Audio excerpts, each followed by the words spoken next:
Okay, peace and blessings, everyone. This is your brother Gabar, and this is I Am Fit Podcast coming to you live from the Bronx, New York City. We are having a conversation today with Sister Chantel. Uh, Many guys and folks that have been following me in regards of the last few months um, are aware that I mentioned something about I'm going to be interviewing someone if nothing gets done in regards of addressing her issue. And here she is. And I'd like to be a man of my word. So here we are. So let me give you guys a backdrop why we're here today. Uh, about, I would say, a year and a half ago, maybe in 2 years now, I got a phone call by Sister Chantel, and at that time, her husband, who was going to the church with her in the Birmingham, correct? Would that be correct, Sister? And I think I know maybe unmute? Yeah, I think I did. Hold on, let me unmute your situation. Okay, can you hear me now, Sister? I can hear you loud and clear. Okay, perfect. So about a year ago, we spoke. It'll be a year and a half ago, correct? If my memory That's serves me correct. correctly. And It was September 2024 that we spoke. Okay, there you go. And so that will be a little over a year.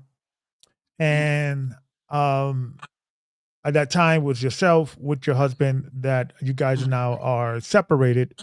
Yeah. We're gonna get into that later, but because I want to focus honestly why we're having this conversation today. And basically, uh, I at that time, this is after I did the interview with Brother Troy, I believe, but it was, I left the church maybe a year and a half. And you reached out to me with your husband and say, "Hey, Elder, we've been trying to. I know you guys were at that time already knew I was ready departing from the church or have depart from the church, um, but you guys didn't have nowhere else to go or other avenues to kind of use, so you got reach out to me, and basically, um, we could start from there, I guess, because you reached out to me um, that you were trying to reach out to the elders. I gave you the elders' information. You did reach out to him. You did I speak, did. but nothing came out of that. So let's start from there. So give us a little background of the people that may not know the circumstance. How long you've been with the church, and what church you was part of, and things of that nature. Okay, so I am an ex-member of GOCCUK, Birmingham, UK. If you bear with me, I will give you exact dates. So I was baptised in March 2022. March 2023. I joined at Tabernacle September 2022, baptized in March 2023. Okay. And at that time, you came in with your husband, and you guys were together for 7 years, correct? Altogether, about 7 years. Altogether, Okay. just over And 7 years. so when you guys came into the church, how long you guys been together? 3-4 years? Just Yeah, approximately 4 years. about 4 years. 3.5, 4 years, approximately. Yeah. Okay. And I know you guys are no longer together. I know there's been some issues with drug abuse, and we're gonna leave that there. And you guys are separated this time because of that, and we wish you guys Godspeed in regards of that. But when I did speak to your husband years ago, last year, a year and a half ago, um, he was adamant that this happened, and he was upset, and you was also upset. Yes. And so tell us what happened. I guess we could start there. You've been with the church few years. You was with your spouse at that time, about 4 years. How long after that you guys got baptized? Um, Right away? so Was it something that you took your time, or what was the circumstance in your baptism? okay, so my ex-partner joined GOCC in the early years of about 2022, and he spent a little bit of time going by himself at first because he wanted to make sure that it was safe and it was okay. Okay. And then because of emotional issues behind closed doors, we had a little bit of a break. And then when we sorted things out, I joined him in GOCC officially in September 2022. Okay. He was already baptized by then. He got baptized in the summer of 2022. Okay. That's when we was in the middle of a little bit of a break. Okay. In September of 2022, I went to Tabernacle with him, and I got baptized in March 2023. Okay. Now let me ask you a question. Going into the church, was it a thing that obviously there was, conflict in the marriage, and we're not gonna get into that, but that you guys kind of went into the church like, hey, maybe the church could help us help our Oh, marriage. 100%. 100%. Okay. And so he did all the research and did all the probing Yeah. and said, okay, let's go together. And what was your first interaction with the church? What is your Oh, spiritual I journey? love the body. For Okay, the and what first is time in my life, I felt like I was at home. hmm, and what is your spiritual journey? Did you come from a Christian background? Did you come from an atheist Um, background? so I've explained to you what foster parents mean. So I was raised with foster parents. Mhm. My foster mum, so I had to go to Sunday school and Sunday church. There was Bible lessons on a Tuesday or a Thursday, I can't remember, but one of those days when I was a teenager. But I have always struggled spiritually. It just never felt right to me. So when I went to GOCC, I felt like I was at home. Okay.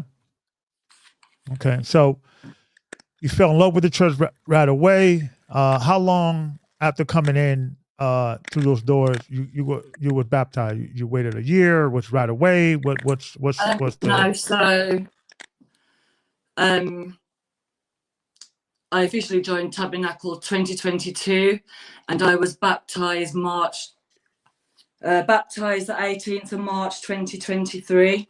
okay? So um, let's bring in now the person that did the violation.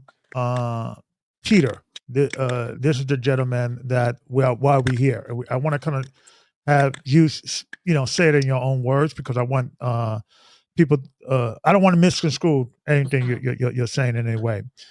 So you in the church, you got baptized, everything fine. You feel at home.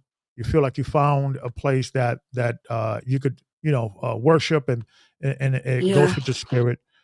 Um, when was the first interaction that you had with this gentleman? By the way, his name is Peter, correct? This is the gentleman. Let me just go here. Um, did I share? I thought I share. Yeah, here we go. Okay. Well, this is his um, channel, correct? Hold on. Let me 2 seconds here. Okay. Let me do this. Okay. So this is a gentleman here, correct? This is Yeah, the gentleman in the middle, correct? in the middle. His name is Peter. That he was already a member in the church when you came in, or he came in Yes, afterwards? I came in after Peter. Peter's been a member approximately 7-8 years. Okay. So he was already a member, already, already stable or planted in the church. You came in fairly new. Did your husband at that time that they became friends, and then you kind of like, oh, that's my husband's friend, or was he married? What, and you guys kind of double date? What was the backdrop of your relationship? I never had any type of relationship with Peter. I only ever saw him at church. My ex-partner had a relationship with Peter. I wouldn't say it was a friendship, but Peter would ring my ex-partner if he needed shopping, if he needed money, if he needed a lift to the chemist, and my ex-partner was happy to do those things for him. Approximately 2 to 3 months before the sexual assault, my ex-partner invited Peter to our home that we shared at the time, just one time for dinner. Okay, so your ex-partner, I guess, began to develop a relationship with his brother. They were friends. They were, I guess, met at church, doing things for each other. And one day he invited Peter into the home. And then what happened after that? So I'm in the kitchen, I'm cooking. I've served dinner, I've cleaned up, and I've left my partner and Peter to it. I've said my goodbyes and I've gone to bed. Got in bed, put the telly on. Maybe approximately 20 minutes later, 25 minutes later, I heard the bedroom door handle go. The bedroom door just opened just a little bit. And I heard my ex-partner say to Peter, quote, "What do you think you're doing? You know my wife's in bed." And then the bedroom door shut. Approximately 10 to 15 minutes after that, the bedroom door went again. It opened a little bit further this time. This time, my ex-partner wasn't so polite and says to Peter, "What do you think you're doing? I've already told you, my wife's in bed." Grabbed Peter aggressively by the scruff of his shirt and threw him out of our home. And my ex-partner never spoke to him for all that duration until the night of the sexual assault. So was it a situation that once your husband did that, and a year and a half ago, when I spoke to your husband, your ex-partner, he concurred the same story. He told me the same story that he had to tell Peter, "Hey, don't come into my bedroom where my wife is there," right? Was there like drinking? Was there any drug usage at that time with the or was more There just drinking? There wasn't any drugs, but Peter was drunk that night. So Peter was drinking. Was your husband also drinking? Were they drinking together? They was drinking together. Okay, so it was more like, hey, we hanging out. It looks like they were building a relationship, right? Yeah, they were spending time together as brothers. They were spending time together, but Peter got a little too friendly, and your partner at that time say, "Hey, this is not appropriate," and he kicked him out. Now, did you guys reported him to the elders? Say, "Hey, this happened," or what happened after that?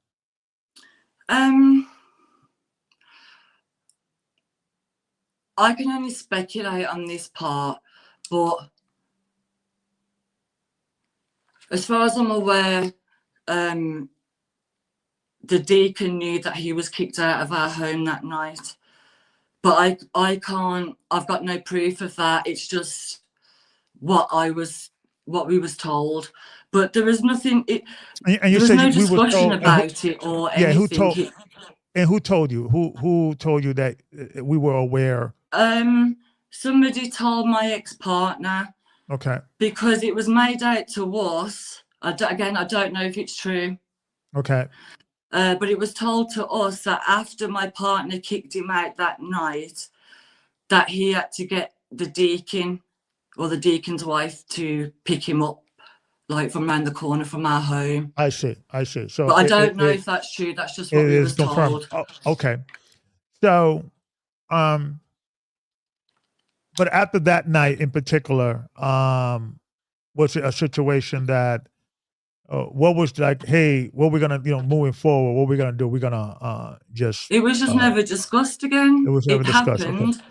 My partner threw him out and then never spoke to him for 2-3 months. It was just. So when you guys were going to the church after that night and were going and going as regularly speaking, and it was like basically you just threw away from him. Was it uncomfortable? Was it like that he apologized? Did he say anything after it came up to you or your partner? No, Said anything in particular? no, like he's got no reason to come up to me because me and Peter have never had an in-depth one-on-one conversation like that for him to approach. So, but he never approached my ex-partner about it. They just never communicated for that duration. So that's something that basically your ex-partner dealt with it. You kicked him out. You wasn't really involved because it was like a situation. He was trying to come into the door, but he stopped him. So it was like nothing that he did to you necessarily, although he was trying to come into the room when you was there. But it was your ex-partner kind of just dealt with it. And he dealt with it, yeah. Without you. So, so I know that the assault happened during the Passover night, correct? Yeah. Okay, so how long or how far back from the time that your partner kicked him out and the day of assault, the Passover? This was like a week later, 2 months later. We're talking at least 2 months. So 2 months later, you guys are going to the Passover. Has there been any contact, any conversation about that night with you and your ex-partner? Was there any text, I'm sorry, any social media conversation? Okay, so basically he it was kind of quiet and so for someone. And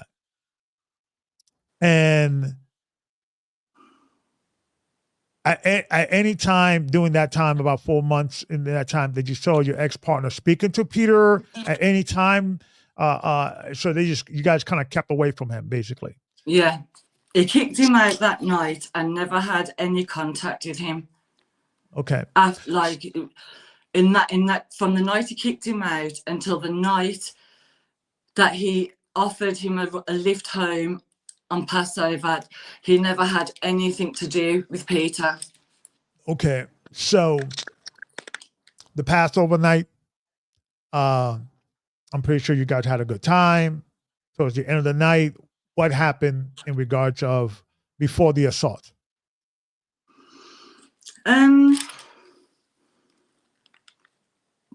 Do you mean like waking up from the morning of the 16th of March? No, like basically you guys were in the Passover, right? Yeah. And you guys had the Passover at the end of it. When the conversation or you was aware that Peter will be driving with you guys home and that set up, that whole Then scenario. my ex-partner walked over to the car with him. So you was getting ready to go home. Yeah. And then you was walking towards your car and you realized that your ex-partner was walking with Peter. Yeah. Because in my mind, I remember thinking, okay, so I presumed, obviously, you've had a conversation and you've chosen to forgive him. That's how I took that. Okay, so it wasn't like he came to you first. Hey, babe, listen, I had a conversation with Peter. We patched everything up. It was just like, hey, Peter's coming home with me. Oh, us. We're giving Peter a lift home. We're driving him home, basically. Yeah. And you took that as, oh, they must have had resolved whatever issue they have had. So everything's okay, basically. Yeah. That you felt comfortable with Peter? Did you trust it that, hey, okay, I guess my partner dealt with it, or you felt that you was taken back? What was your emotions going on when you found out he was? I was a little shocked, but because I was already emotionally upset for personal reasons, I trusted my partner at the time's judgment.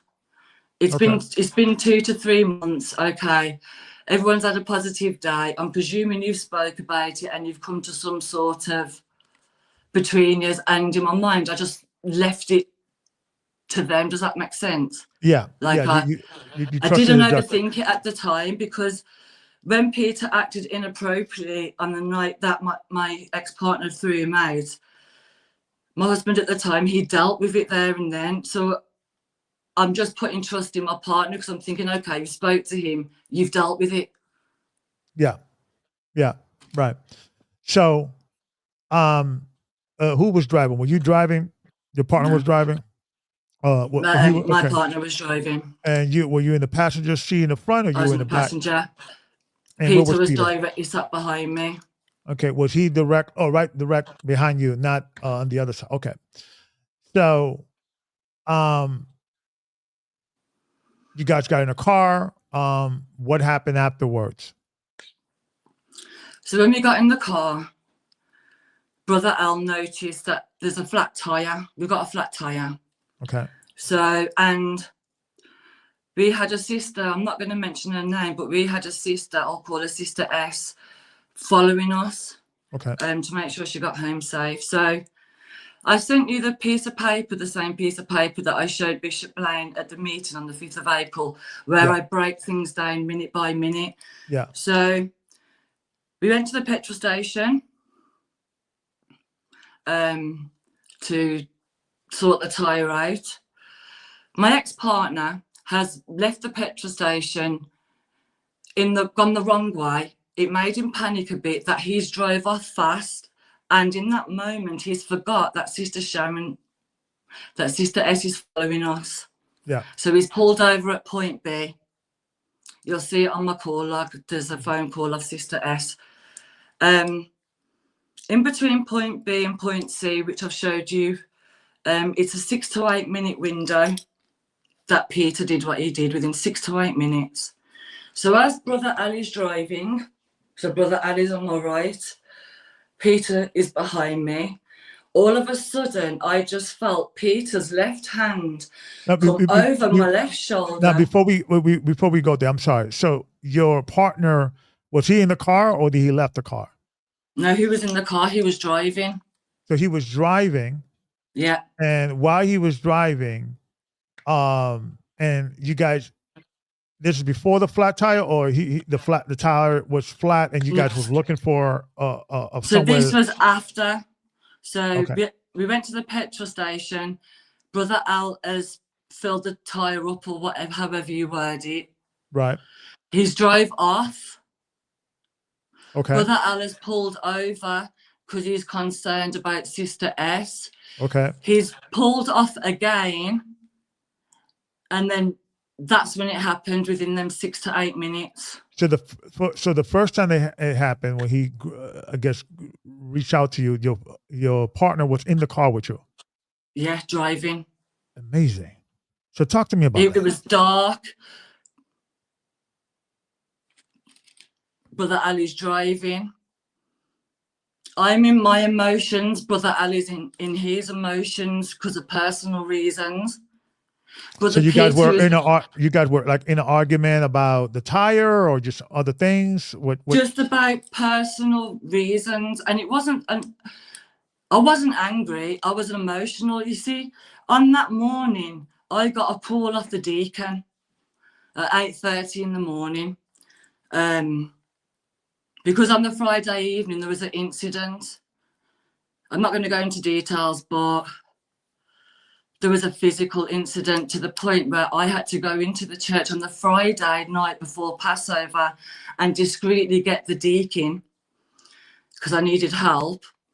On the morning of the 16th, on the Saturday morning, I got a call off the deacon approximately 8:30 in the morning, asking me if I could put my emotions to one side for the day.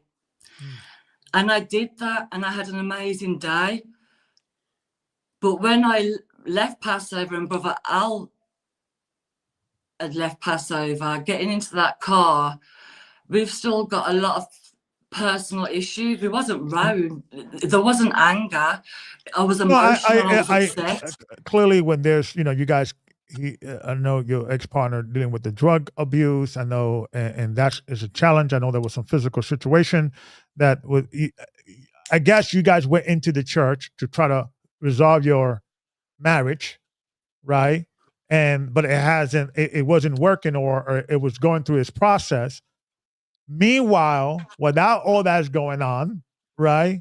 This guy Peter is trying to take advantage of you, right? Is that basically the situation that while you and your partner to be, you guys were going back and forth because there were some issues that you don't want to get into in depth, but there were some issues there. And then so what happened? He grabbed you when you guys were arguing, or what? Give me the details with that, if you don't mind. So, as Brother Ali's driving, remember this happened in a 6 to 8 minute window. As my ex-partner's driving, all of a sudden, so fast, I felt Peter's left hand come over my left shoulder, down my dress top, into my bra, and grab my right breast aggressively. In that moment, I panicked. I had fear.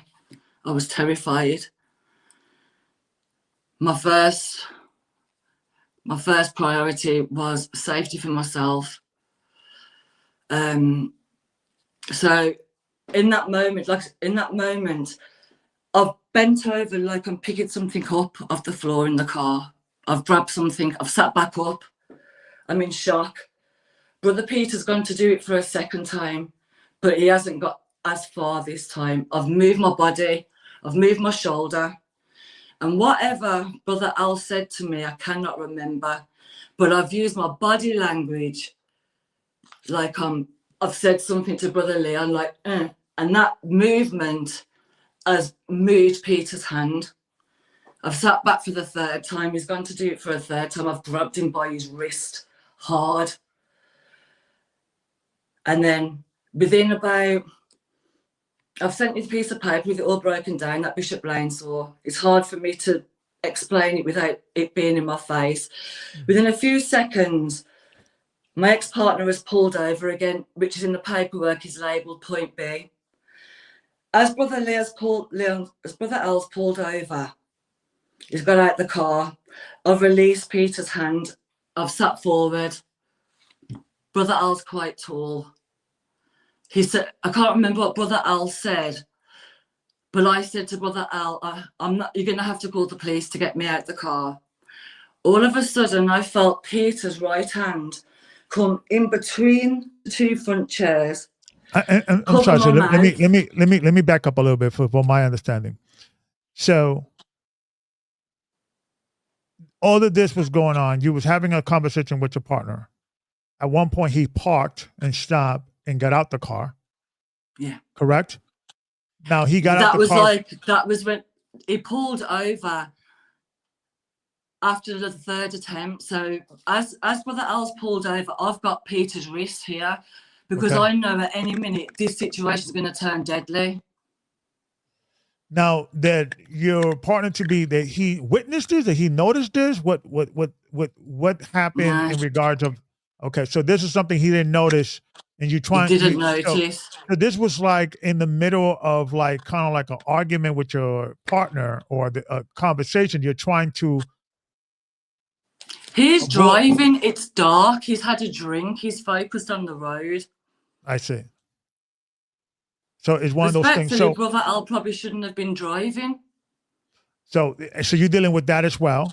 Someone who's drinking and driving, someone who's trying to grope you in the back of the car, and you're trying to navigate this whole scenario. I was terrified, not for Peter. I was terrified for Brother Al because I knew what he would do. And despite whatever personal issues me and him have got, he's still my brother in Christ. Right.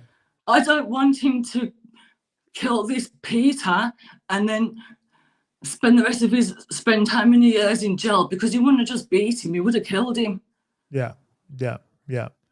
And so it's happening. You're trying to navigate this whole chaotic scenario. What happened next? So point D on the piece of paper, that's where Leon pulls over. I release Peter's wrist. I released Peter's wrist. Peter then comes through the passenger chair, the driver's chair, comes in the middle with his right hand, fingers spread, covers my mouth, and rubs and whispers in my right ear, "Shh, sister, how I'd love to be inside a woman like you." In that moment, I froze. I froze. In that moment, I did freeze. In that moment, I froze. In that moment, I froze. I knew I needed help. So at this time, your partner was out the car. He was out the car. And he was out the car because he was because you guys were in an argument. He pulled over and got out the car because he was just irate and just not in an emotionally good place himself. He pulled over. Okay. He pulled over about 4 times, and that's why I've named all these locations A, B, D, and C. Right. But we're only talking about a 20-minute period. And what you guys were arguing about? Him drinking, him driving too fast, several things, or that's something private that you want to keep private? I was still emotionally upset what had happened. I was still emotionally upset to what my partner had done to me outside the church on the Friday, and the deacon rang me up in the morning and asked me so to you put my guys were still emotions to one arguing side. over that incident that happened prior. So that's the reason why he was, you had the flat tire, then he stopped, and then he stopped Yeah, again. and then he was irritated because he had a flat tire. I see. I'm not handling my emotions right. I'm hurt.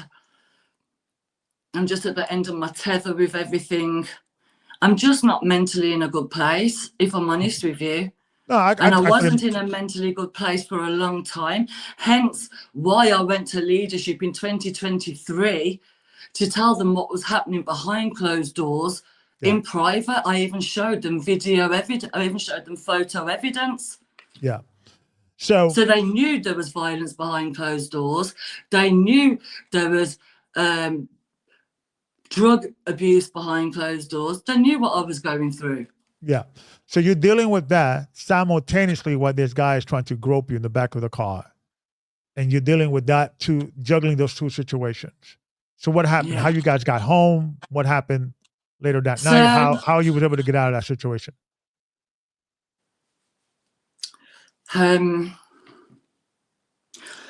At this point, remember, this is a 20-minute period. The assault happened in approximately 6 to 8 minutes. So I've gone from being emotionally upset. So from going from like a level 3, just being emotionally upset, to in the space of minutes being a level 8 or 9 and being a complete emotional mess. And in Brother Leon's mind, he couldn't understand why. He knew why. He knew I was upset. He knew I was emotional, but he couldn't understand why my emotions had escalated so quick. So he was saying to me that he's basically he's going to kick me out the car if I don't calm down. Mm-hmm. But I'm in that emotional state because I'm being sexually assaulted. Mm-hmm. But I'm terrified to tell you because I know what you're going to do. And you're within your right to do that, but I don't want you to get yourself in trouble. So I ended up getting an Uber home. But let me please go back, because I don't want people thinking that I just sat there and did nothing. I rang the bishop while still in Peter's presence. I made 12 desperate phone calls in 5 minutes. And then Brother Al took my phone off me, and I ended up going home in an Uber with no phone. Bishop Blaine ended up ringing me back at 12:15 on that night. I called out, and the first person that I called out to was Bishop Blaine, because I'm going to need you to come to the scene, please, because I'm going to need your moral support whilst I tell my partner, because you're going to have to control the situation, please. So the first person that I cried out to, minutes after Peter did what he did, and I've showed you the call log, Yeah. was Bishop Blaine. I So you just told didn't tell Bishop, the violent man next to me. right. So you said, you know what, let me get out of the situation, let me get an Uber, let me get out of here. And then once I am out of here, let me call the elders of the church and maybe they could navigate through this because this is crazy, right? You're dealing with someone who you know, there's some dealing with drug abuse, alcohol abuse, violence in the situation, uh, and you're dealing with a groper running around. Uh, you know, just the reason why this story it is remarkable, and I do believe you.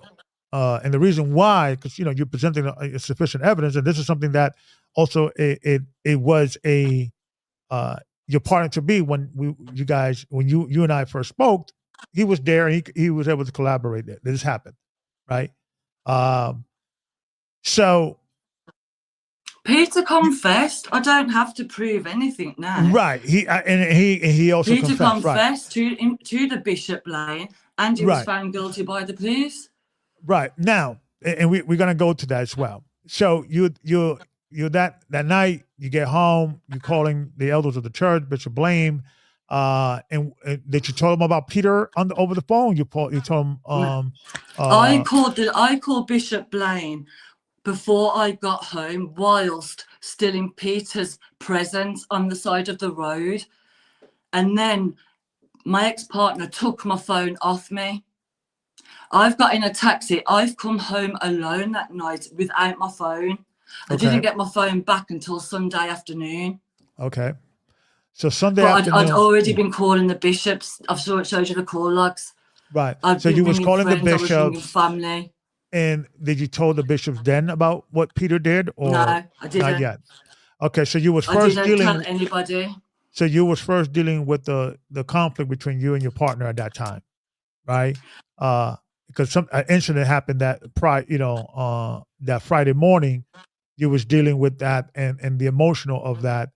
Um, when was the first time you told Peter? I mean, it's coming Bishop Blame about Peter. I first spoke to Bishop Blaine about this incident on the 26th of March 2024 because may I explain this? So the day after Peter sexually assaulted me, the 17th of March, the Sunday, I am anticipating my ex-partner knocking the door because he's got my phone from the night before. Okay. My front door's gone. And when I've opened it, the Deacon Dennis, Bishop Blaine, Bishop Jamie, and Brother Leon's at my door. So I've got 4 men stood at my door. I've just been sexually assaulted on the Saturday night. I was physically assaulted on the Friday night. I'm caught off guard. They've come to my door to ask me about why I was in such an emotional state the night before, which again caught me off guard. And if I'm honest, I wasn't ready to say anything. I've got 4 men in my living room. I've got no Right. support. I'm still getting my head around it. And And at on this that time, they day, still don't know, Leon, right? At this time, they still don't know about they don't know. the attack. So it was only the night before. You've all turned up at my house on the Sunday. It was decided on the Sunday that my partner would move out. So on the 17th of March 2024, whilst leadership were here, my ex-partner packed his stuff and moved out. I was devastated. I'd just been sexually assaulted. I've got leadership knocking on my door unexpectedly asking me why I was in such an emotional state the night before. I was in such an emotional state the night before because I've been sexually assaulted. I've been physically assaulted on the Friday night. You know why leadership I'm in such an emotional state. You've Right. known for over a year. Yeah. So you're dealing with that. When was the first time that Bishop Blame and your partner at that time found out about the assault? On the 26th of March 2024, Peter rang my ex-partner and So lied. so Peter called your ex-partner and say what? What did he told him? So on the 26th of March, Peter, remember, me and my ex-partner haven't spoken since the 17th of March, since he moved out, since leadership were here. Right. Okay. 26th of March, I get a call of my partner. I answer it. He says, "What's Peter talking about?" My stomach sinks. I'll be honest, my stomach sinks. I must have replied something like, "Huh?" or "What?" Mm-hmm. My partner at the time has repeated himself. "What is Peter on about? He says you were touching each other." In that moment, I've had to tell my partner nothing but the truth. I've told him every detail, like I've shared with you all today. Peter rang my ex-partner and said, "Your wife's no good. She's a liar. Please don't tell Chantal." Brother Al's like, "What?" Peter's like, "Yeah, please don't tell Chantal. But your wife's no good. She's a liar and she's a cheat." We were touching each other in the car, along them lines. Obviously, Brother Al's put the phone down. He's rang me straight away. I've told him my truth. He's rang Peter straight back. Peter's tried to change his story and says, no, we was touching each other spiritually. And then he changed it to that I took his hand and I put it on me. And then praise the Most High, Brother Al did believe me instantly. He knew I was telling the truth. So he has threatened to go down to Peter's house. He says, I'm coming down.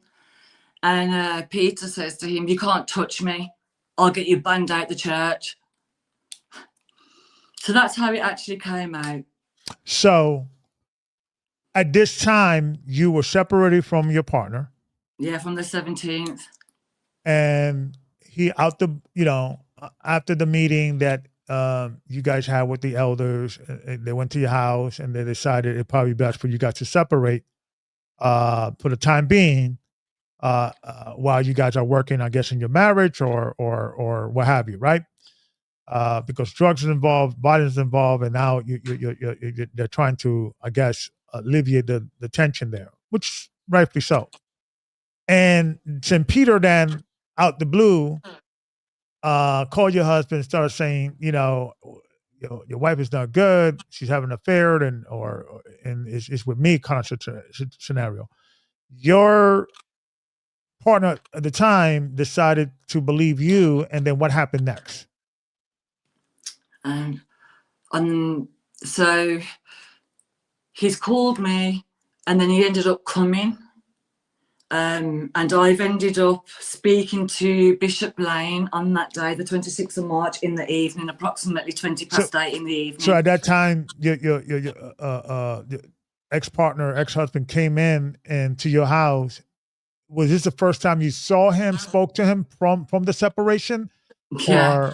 So you haven't spoken to him since the separation? No. He called you out the blue and said, "Hey, Peter's telling me this, that, and the other." He comes over to your house, correct? Your apartment.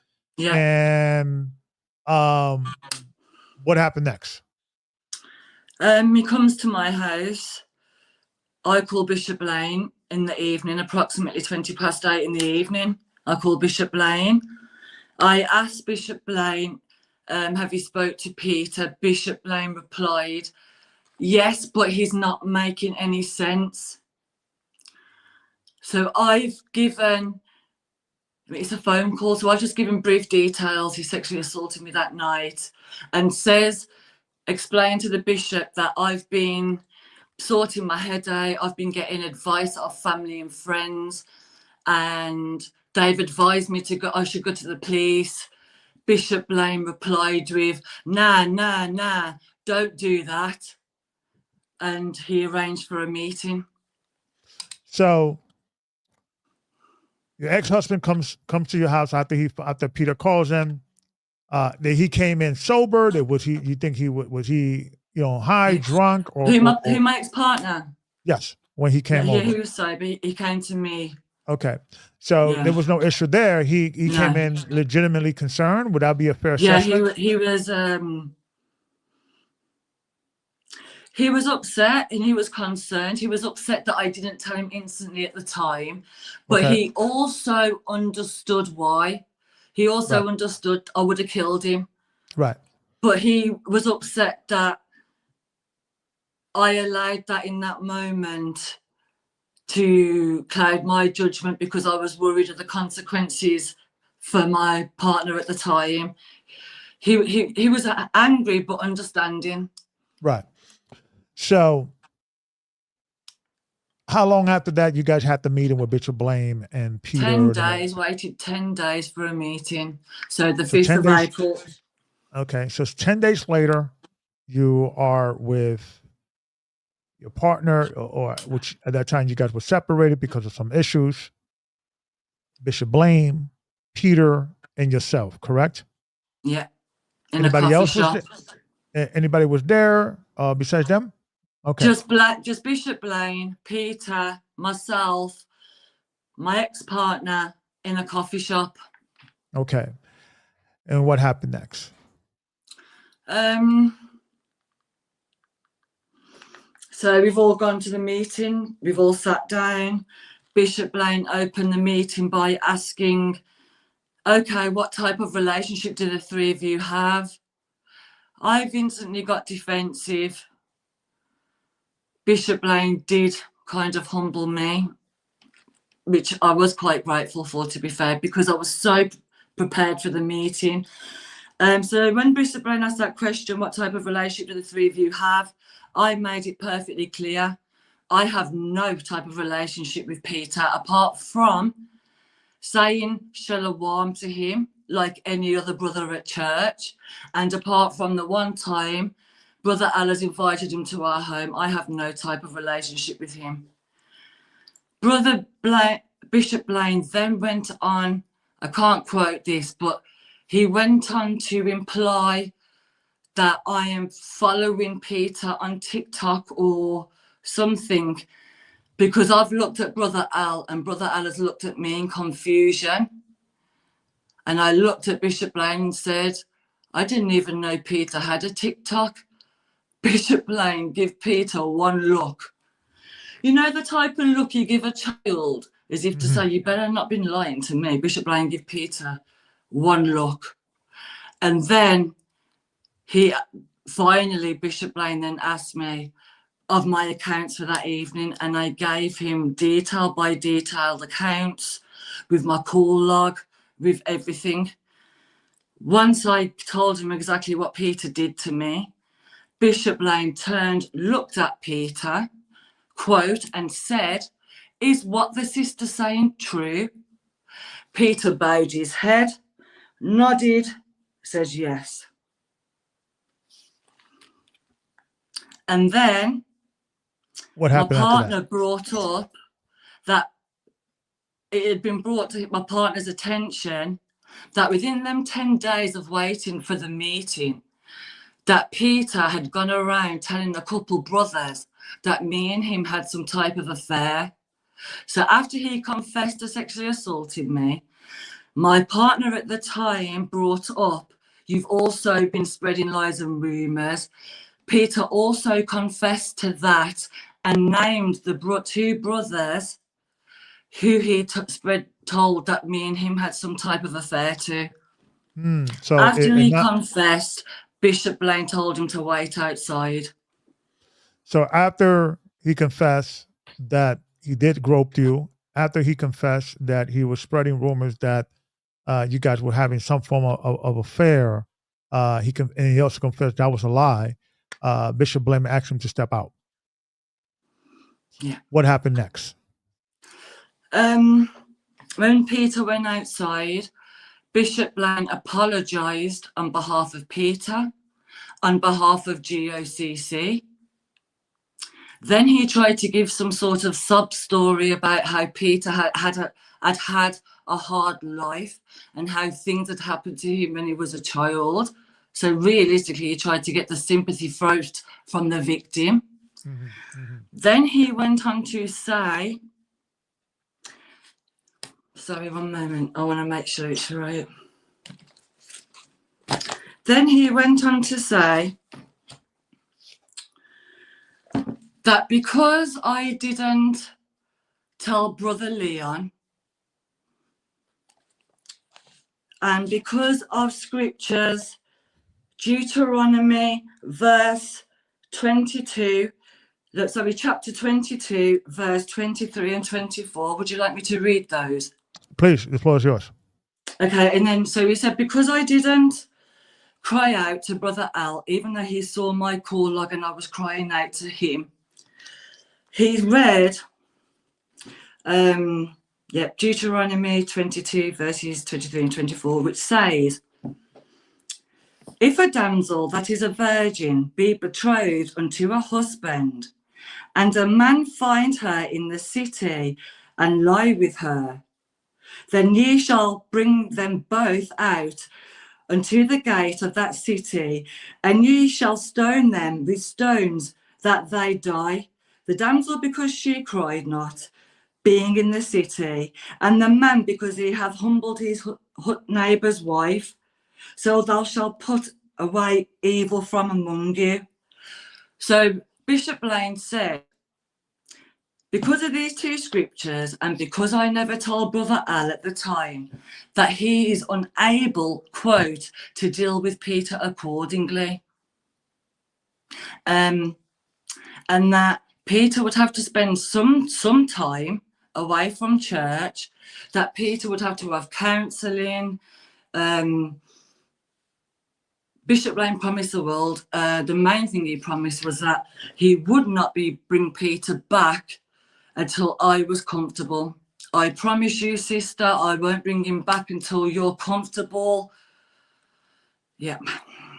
So, and I don't understand why he's bringing out that scripture, because it's not in any way related to the subject, because you did cry out. There's no law that said you have to cry out right away.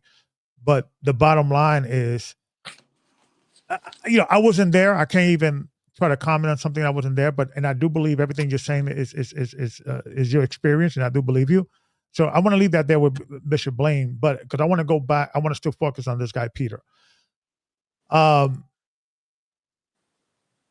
So after that, he says, okay, he's going to be away until further notice. He's going to be going through counseling, and he's going to be going through, and he won't come back until you feel comfortable, and so forth, so on. So after that meeting, how you left? You left like there was some justice done. Before we go there, did Peter came back in? Did he call in Peter and tell them, hey, this is gonna happen, or you guys left? No, he made Peter wait outside and apologise for Peter.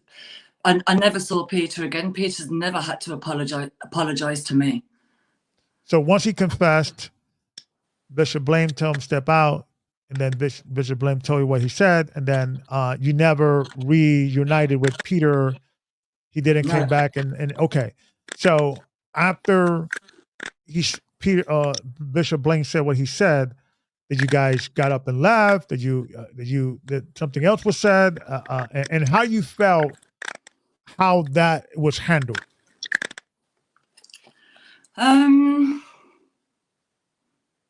In the moment, I just felt a sense of justification.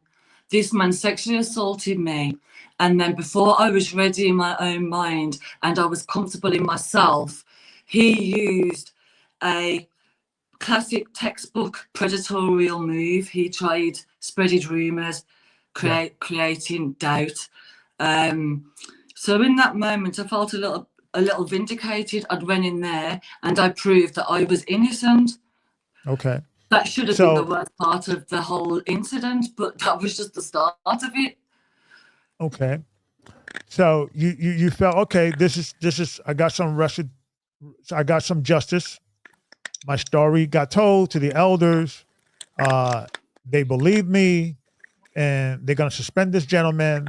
And he's not, and you told me that he told you he's not going to return until you feel comfortable in him returning, because after all, you are the victim, right? I mean, you got groped with this dude. He promised that Peter would not be back and that he would call me to make sure that I'm comfortable, because even in my own mind, I've really got a dislike for that word comfortable now. Whenever have you heard of a female or anybody having to get themselves mentally prepared to be comfortable around somebody that's sexually violated them? No, I would have called the police. If that was me, if that was a bishop in that situation, I said, sister, you should press charges on this dude. Because Well, this is he was not, eventually found guilty by the police. yeah, and we're going to get to that. But, Bishop Blame, I don't know you well. I think we maybe met. I know you and your brother, but that was an amateur move. That was like, I don't understand, how you dealt with the situation. I mean, the meeting, I guess, he said everything right in regards. At least he's going to be suspended. You won't come back until you feel comfortable. And I would have been like, that's why with me when I used to do these judgments, or I give myself 6 months. I said, listen, you suspend to 6 months, and then then we'll have to sit down, because I would do, I would call the cops on him. I'll probably, knowing me with my temper, I'll put my hands on him. But it's such a wild scenario. And I think what happened is that, and I want to focus on the predator type of mind today, because I think this guy, Peter, is a predator. And regardless whether he's trying to do the right thing or not, or what have you, my understanding, after that situation, he's like, okay, and this is between the Passover and the Feast of First Fruits, correct? So it was the Passover night. That's when the salt. You guys have eventually the meeting about 2 weeks later, right? And then, what happened after the meeting? So the meeting, 5th of April. I missed the next church service. I just needed some time. But I went to First Fruits. And then now let me ask you a question, sister. Was it a thing that you wasn't going to the church and you went to the First Fruit Feast, or you didn't go the second week or the first week after the meeting, but you began to come afterwards, or the feast day was the first day you came back? So after the meeting, I missed the next church service.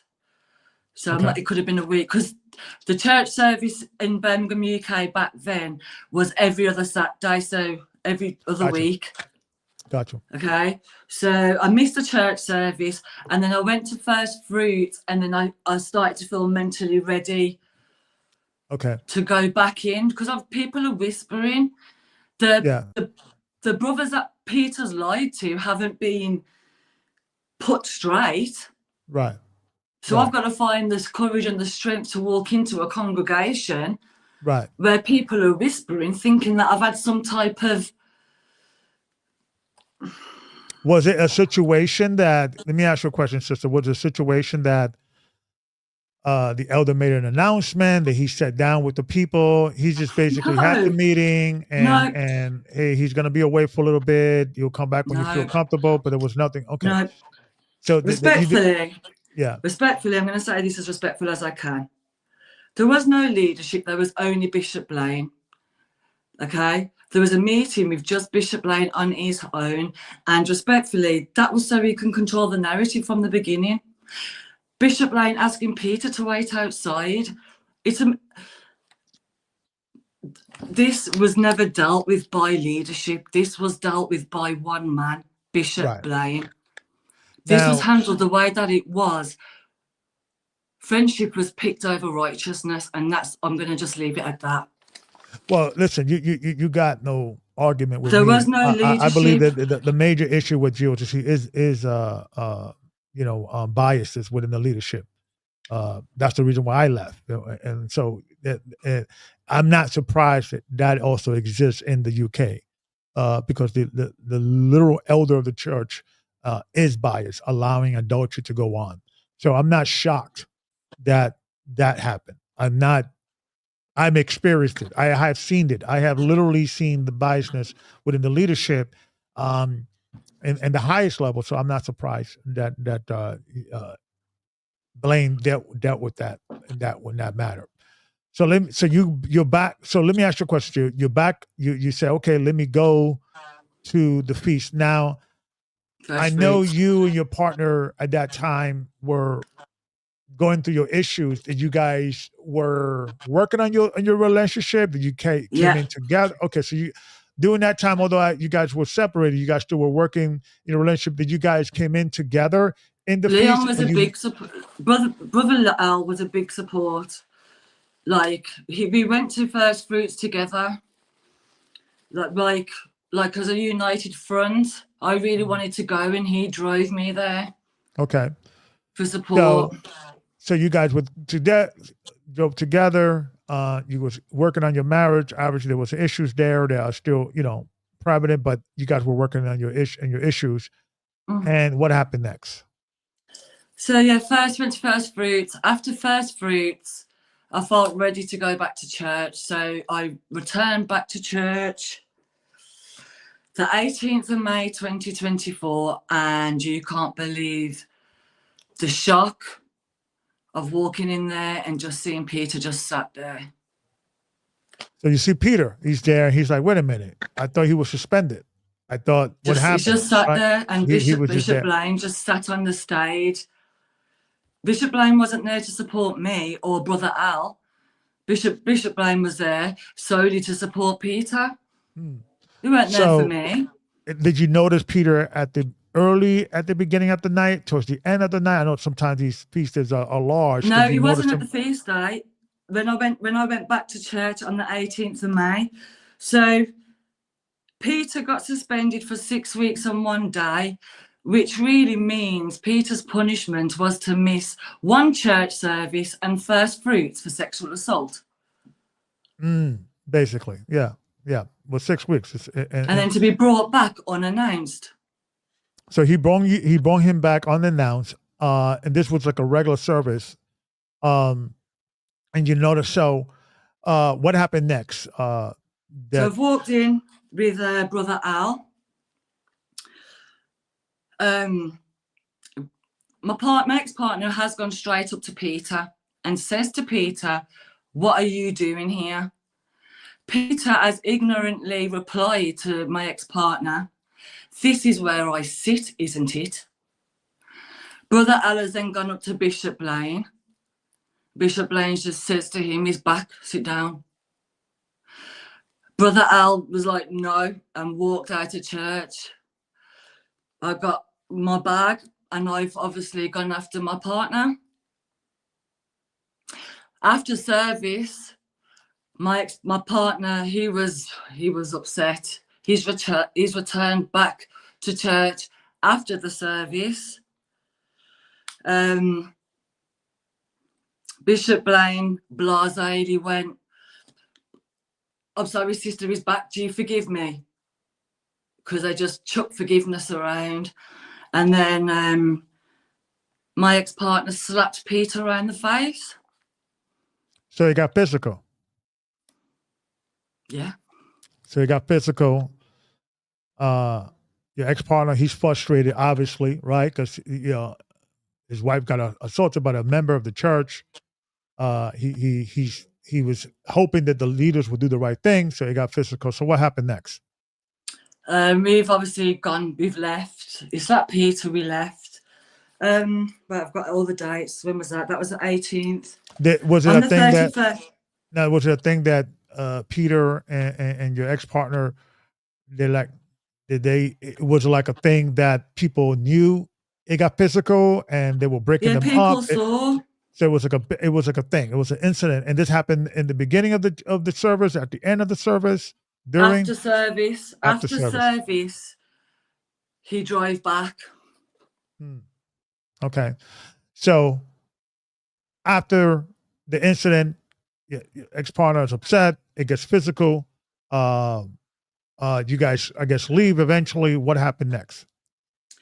So remember, church is every 2 weeks. Yeah. On Friday, the 31st of May, my ex-partner calls Bishop Blaine. He apologises for slapping Peter and says to Bishop Blaine, "Please understand, I need to talk with Peter. There needs to be some form of meeting. So my ex-partner made the suggestion that on the next church service, which would have been the 1st of June, the day after, my partner asked the bishop, please, after service, can we go into the other room with some other brothers around, because I got physical in the past, so I can say what I need to say to Peter. Bishop Lane actually agreed to that in the evening. Okay. On the morning of Saturday, the 1st of June, Bishop Lane called Brother Leon on loudspeaker and says, Bishop Jamie says, no, you can't have a meeting with Peter. He's back and you just have to forgive him. So we didn't go to church on that day.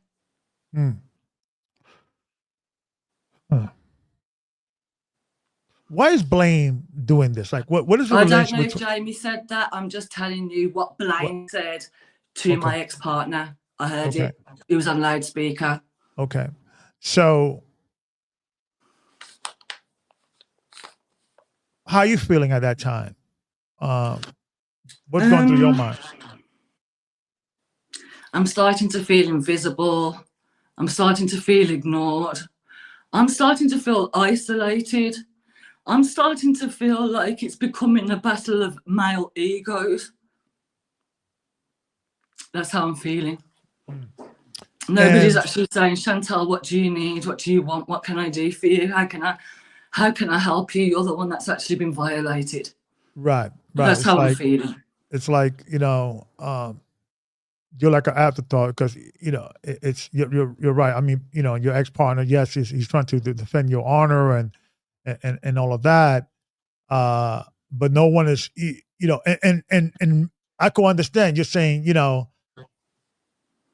you touched my wife, you violated me because you touched my wife, but no one is talking to the wife how she feel and how in regards of her being violated. It's like you like an afterthought. And see, this is when patriarchal goes wrong. And this is a message to all brothers. If you're going to say that the man is the head of the household, if you're going to say that the man is the head of the church, and all those things are biblically true, and I support, you better be damn well ready to be in that position. And you better be in a scenario that you're not abusing your power, and this is not becoming a male-dominated scenario, ignoring women as a second-class citizen, so to speak, to the point that, in the middle of all this, no one really addressing the victim. Everybody's, Peter, he's being protected by the elders. Your ex-partner, he's kind of taking the lead on this, and rightfully so, right? Because if I would have been in that situation, I would definitely be in jail. I just know my temper. I would have to. Someone will have to. It would have been, and this is the reason why I thank God that I had never been in that type of situation. But regardless, it was not like you need to have you need to apologize to my wife. My wife feels, and the attitude of this guy, Peter, without, hey, I'm sorry, when your partner, your ex-partner approached him, it's like, what you doing here? Oh, where I'm supposed to be. It's showing me that he was not really sorry, right? It's not really a scenario that he was sincere. And that's what, men need to understand. If you're going to control a church, if you're going to be over a church, if you're saying we're going to be over women, okay, that I support that because that's biblical. You have to make sure that you're righteously governing, righteously ruling. And they dropped the ball here. And I can understand why certain women are apprehensive and not 100% sure whether they want to be in that type of system. And that's a good example, right? And it's, I don't understand why Blaine was protecting this guy. I really don't understand, were they friends? Like, I don't understand. Were they like friends from the world? They grew Bishop up Lane together? has his reasons, and I'll just leave it at that. Okay. I'm not here to chuck people under the bus. Bishop Lane has his reasons, and I will leave it at that. Okay. Because I also just want to make it clear. Yeah. Obviously, at some point we will get to the police, but I just also want to make it clear that Peter has spent time in jail, and I will word it correctly, for sexual offences in his own country. These are not allegations. Yeah, and that's all I want to bring, and that's the reason why this is. I'm upset Peter's a that, convicted sexual predator. right, he's a sexual predator. So let's go to that. So, how that night your ex-partner's calling, blame, I need to have this meeting with Peter, and then Blame is saying, Bishop Blame saying, listen, you're not gonna have to meet it, you have to just forgive him, and that's that. And what happened next? Yeah, that was the 1st of June. So 1st of June, missed church again. So I call Blaine myself because I'm missing church services. I haven't done anything wrong. I'm getting fed up of all the ego. I'm just getting fed up. Yeah. I personally called Blaine myself on the 21st of June 2024 because at this point I've accepted that Peter's back the Most High in the body and more important to me. Right now I'm battling with a bunch of egos. I've rang Blaine and I've said to Blaine, please, Bishop, all I ask is that you tell Peter to please keep his distance from me and to please keep his distance from Brother Al. Okay. Bishop Blaine agreed to this. When Brother Al got home from work, I told Brother Al the conversation I had with Bishop Blaine. Brother Al, he wasn't happy. I knew he wasn't going to be happy. But it's us that's missing out on church. Peter's sat there comfortable and as ever, it's me and you that's missing church. Right. So on the 21st of June, when I've told my ex-partner that I've spoke to Blaine, I've told Blaine to please tell Peter to keep his distance. My ex-partner has jumped in his car and angrily gone to Peter's house to hurt him. So Peter ended up calling the police on my partner. Okay. I've ended up trying to contact Bishop Blaine because you need to do something. Right. Bishop Blaine said, Peter's within his right to call the police. So when I mentioned, I'm going to call the police, why was it, no, don't do that. But then when my ex-partner wants to go down. You were telling, expressing that you're thinking about going to the police to Bishop Blaine, and he was like, no, I told Bishop Blaine on the 26th of March 2024 that my family have advised me to go to the police, and he told me, no, don't do that. Rolling round to the 21st of June, and Peter calls the police on Leon. Bishop Blaine then wants to say, well, Peter's within his right. Right. What's with the double standards? It is double standard, obviously, yes. So what happened after that? It got physical. So that was the Friday. That your ex-partner got arrested or no? No, when the police turned up, my partner told the police, I'm here because he sexually assaulted my wife and I do want to hurt him. The police actually called me and got my details on the phone. That is how the police initially got involved in this. Got you. And they spoke to me on the phone and they sent Leon they sent my ex-partner on his way. He didn't get arrested. Okay. So did the police follow up with you after that night? They did follow up with me. Okay. But how do you say it? I dragged my feet because I really didn't want to give a statement. I really wanted the bishops. I really wanted somebody just to do the right thing. Yeah. You were trying I to protect the church. wanted to keep this within the body. I wanted to keep this private. Yeah. So, so Peter's called the police on the 21st of June, Friday the 21st of June.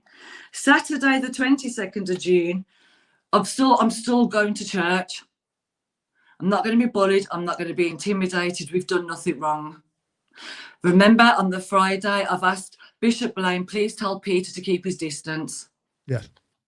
Gone to church the 22nd of June. I've got witnesses. Walked into church. Peter is smirking and smiling in my ex-partner's face. I saw it with my own eyes. My ex-partner's starting to get irate now, to the point where I says to him, don't get angry. That's what he wants you to do. Go and wait outside until service starts. So that's what he did. I've put my Bible and my study books down by a sister. I'll call her Sister Sol, beautiful sister. Me and this sister have gone into the kitchen to make some hot drinks. It's behind the door. It's a narrow space. I'm making my hot drinks. I've turned to my left and Peter is as close to me as this here. I've turned. It's as close to me as this. He's staring into my, he's staring into me. I can feel his breath on me, to the point where it's had some sort of physical effect on me, because the sister next to me, she didn't know what was going on. She looked at me and she said, what's wrong, sister? You look like you've saw a ghost. I just walked out the kitchen, because in my mind, that's a predatory move. It's an intimidation move. That's him showing that I'm here. I'm not going anywhere. And in that instant, I thought, if my partner walks in this kitchen and sees you stood there, he's... So I blame the leader. I blame the leaders on that, because I would have put, when and if that dude would have come back in my church, I would have put the fear on God on him, in regards, like, if you don't even look her way. So they put confidence on him, respectfully. Yeah, they put for him to be that blunt in your presence. That means that they push.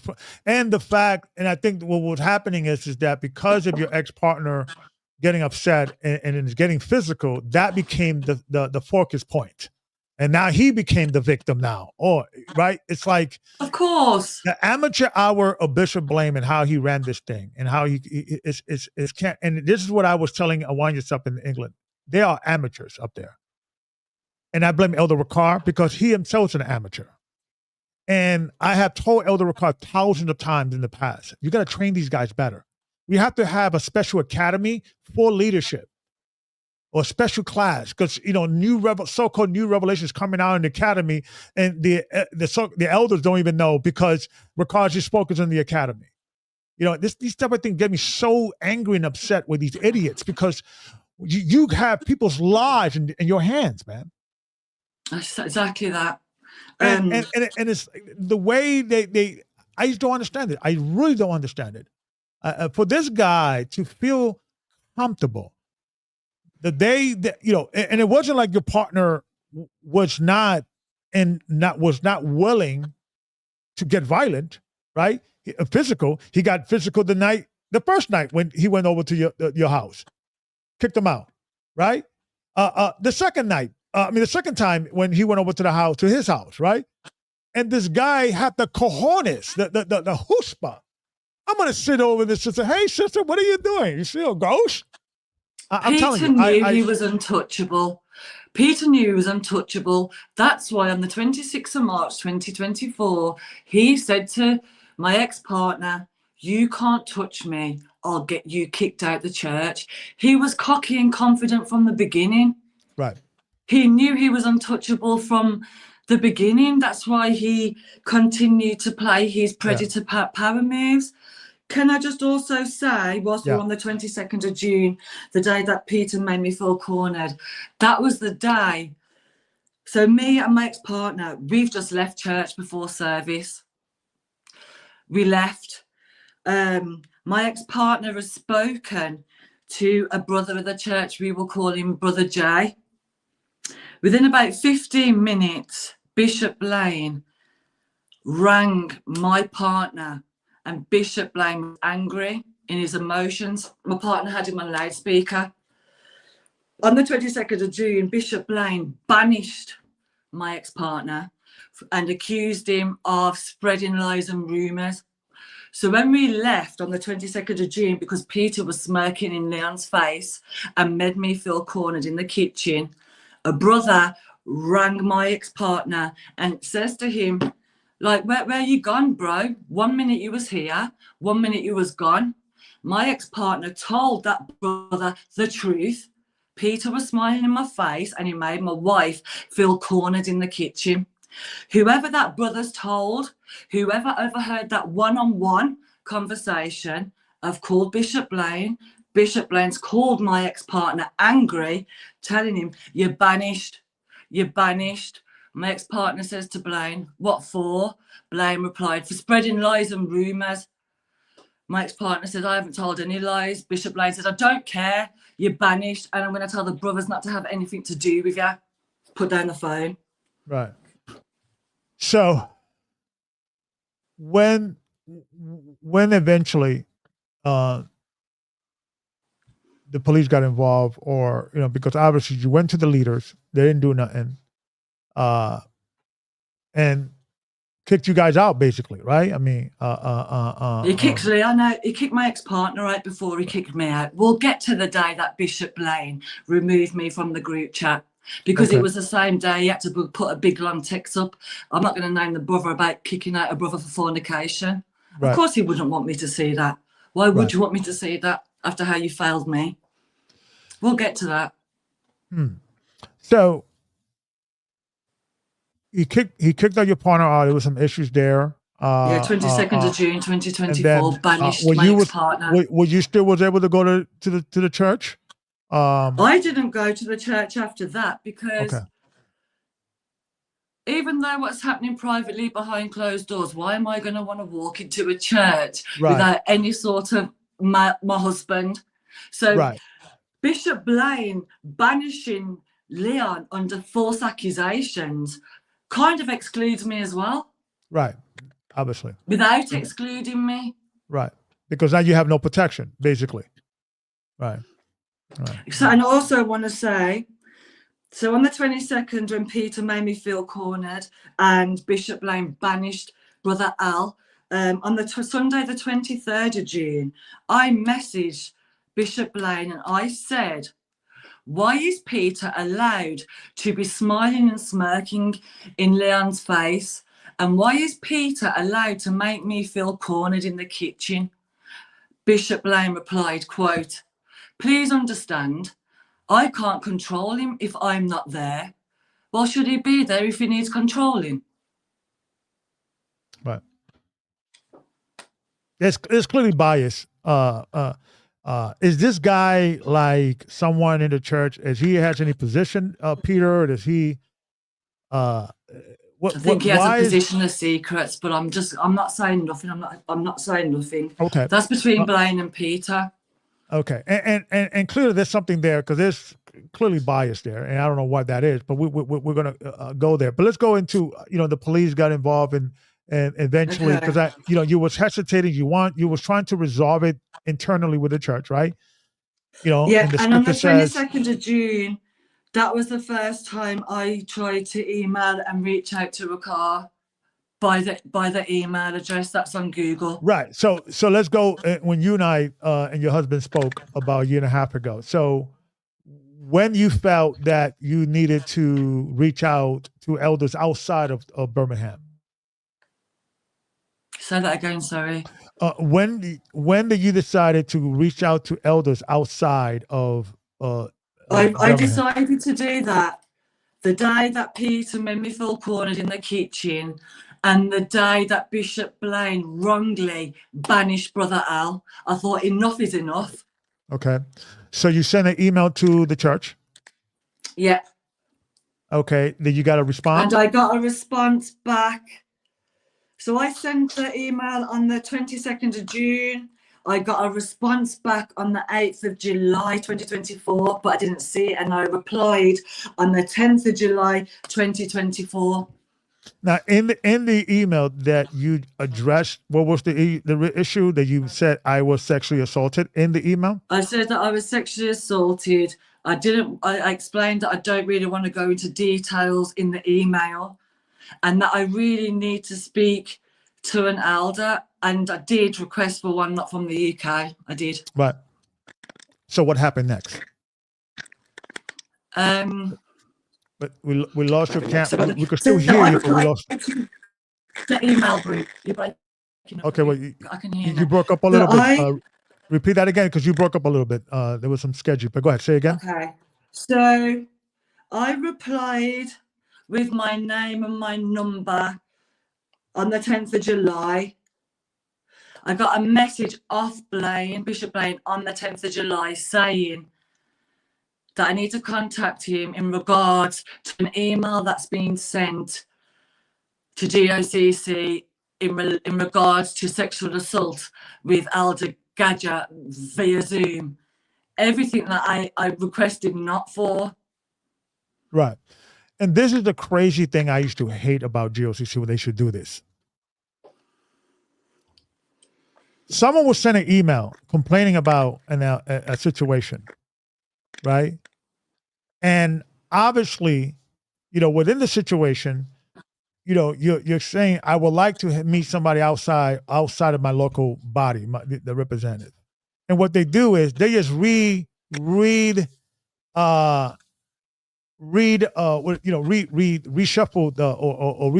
send back the email to the elders of that church.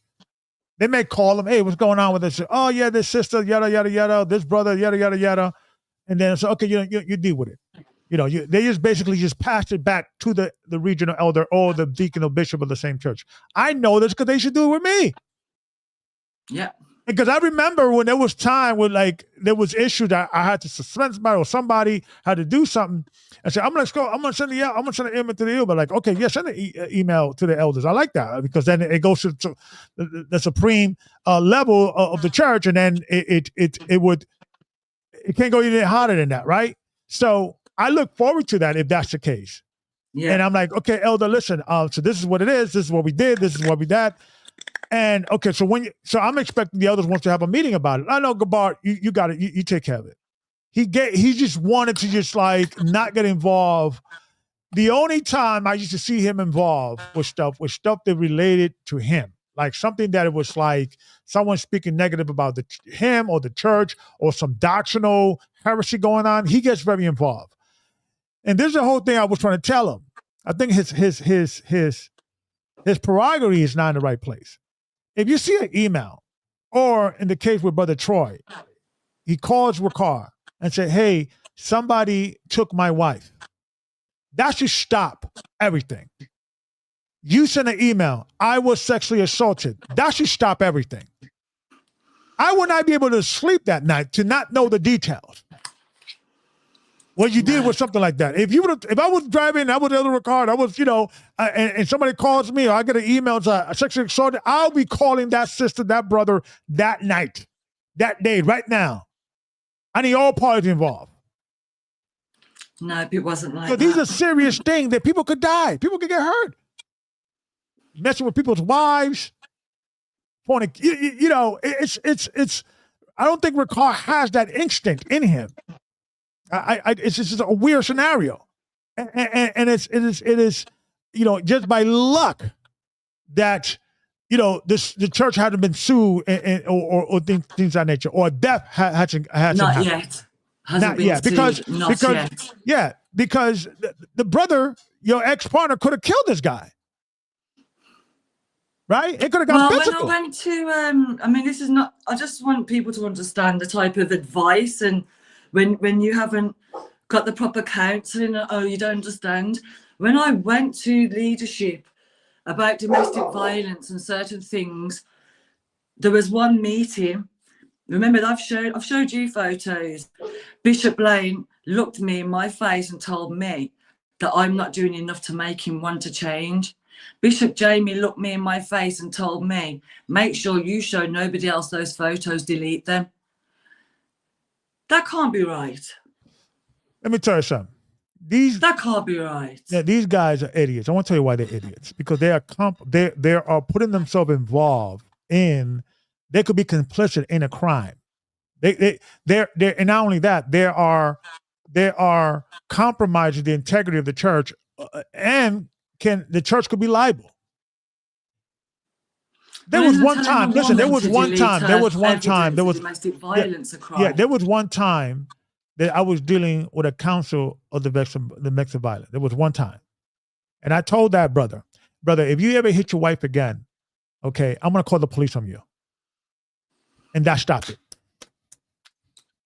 It's just, if you ever put your hands on you, if any physical situation, you let me know, and this guy's getting arrested. That will stop that situation.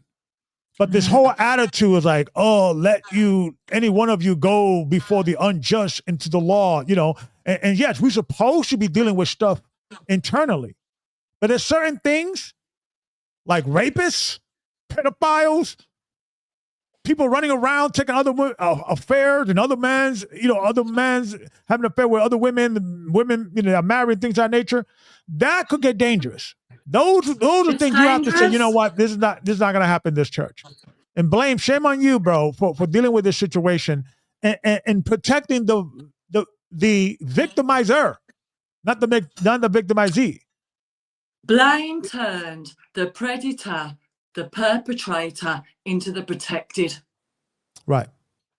That is what he did. Yeah. It's just that simple. That's what he did. Right. Now, tell me how and when and what happened in particular when you finally said, you know what, the police needs to get involved. But I think you was hesitant, and the police had to, explain that whole process. I don't want to misquote. So I remember the police had been calling me since the 21st of June when Peter called the police on my ex-partner. Right. And I kept delaying it. But then when Bishop Lane messaged me talking about a Zoom meeting with Elder Garja, I just knew how it was going to go. So my ex-partner had that meeting. It was a Zoom meeting. My ex-partner, Elder Garja, Bishop Jamie, and Bishop Lane. It was a shambles. Brother Al hardly was able to get a word in. And Leon asked Elder Gadja or Garja, however you pronounce it, do you know what's going on? Elder Gadja said no. Leon tried to explain, but kept getting cut up. And that four-way conversation was ended with Elder Gadja saying to Brother Al, if you're not happy with the bishop's judgment, then go to the police. So in that moment, I decided, you know what, I'm going to give a statement. Okay. And I gave a statement on the 23rd of July. I wonder how Gadja would have been acting if that was his wife, her breast got wrapped. I don't know. I wonder how they would have dealt with that situation. It would have been their spouse. All I know is that my ex-partner did stand his ground in that phone call, but he was just shut down. He's got 3 elders on a Zoom. Yeah. That's not what we've been asking for. We're asking for a sit-down meeting with an elder where Peter has to be in the room, the brothers that he lied to, so he cannot tell them, no, it wasn't an affair. I did sexually assault her. Not allowed. Bishop Brian, not allowed. Yeah. Not allowed. And it's just amateurs, man. It's just not properly trained men. And when you're running a church, you have to develop some social working skills. A social worker, when you deal with people, and the church is a place that you go or where sick people go to try to get better. So there has to be some training with these guys, and especially when you're dealing with these type of situations, domestic abuse, dealing with sexual assault. There has to be understood that there's certain things that are above our pay rate, right? And we have to get the authorities involved because by default, never did that. We're protecting the victimizer. We're creating, because who cares if he gets suspended and he gets written up, or this guy is still running around after, in my understanding, in the process, the police. And I've seen the emails and I've seen the correspondence, so I know it's true that this guy served like 5 years back in his country for assault. So this is a continual violator of this situation, and to show you that this guy's not a big guy. He's not a big guy. his urge was so strong, he was willing to grope a woman in a vehicle while her and her husband at that time was into an argument, going back and forth with a situation that happened later on, that day. Is showing you that this guy have a spirit that he cannot even help himself. Because what idiot would do that? What idiot would take that risk and say, you know what, because you could have told your husband right then and there, and it could have gotten physical. And you know, one thing I noticed is that, and this is why it's very important, and this is for all the brothers and sisters, especially your sisters.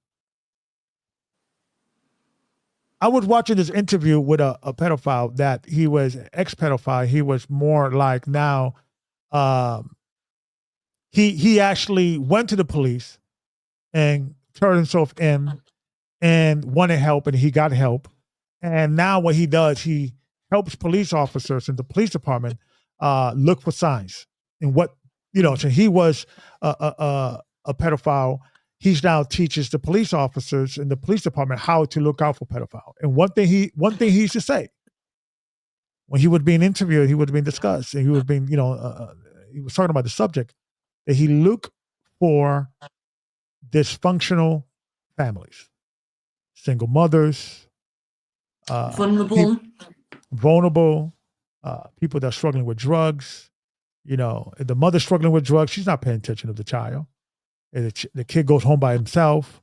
He looks for weaknesses. He looks for vulnerability, and also chaotic type of families, drug abuse, right? And one thing he used to always look for, if there was a strong father figure in the household. If there was a strong father figure, he walks away, right? And I believe that for a long time, he was probing you guys. He was studying your guys. He was saying, "Yo, okay, I see here there's some issues here. Oh, okay, I see they're arguing about that. Oh, something's happening, right?" And I'm pretty sure that Peter probably sensed there was some drug issues with your husband. Sometimes you could sense that, right? And I think my understanding, he also struggled with drugs as well in the past. And so Peter's an ex-heroin addict. He's on methadone, and he's an alcoholic. So they know each other. So I think what happened, they could sense each other. It's like a vibe, and I think that's what happened. He saw the weakness. He saw that you and your husband was not united in the united front. There was some tension there, and he took advantage of that. And that's why it's very important. Make sure that you are very selective. And this is talking to men and sisters, but most in couples. Make sure that you guys are selective with the people that you bring around you. Because, even something as small as a small argument in front of your friends, your colleagues, you don't know what they're dealing with. You don't know what jealousy they're dealing with, the demons they're dealing with, that they could deal with that situation, or what perception, they have of you prior to that, right? So it's just a sad scenario that happened to you. But this guy needs to be exposed, because this whole 6-week suspension, and he could come back smiling.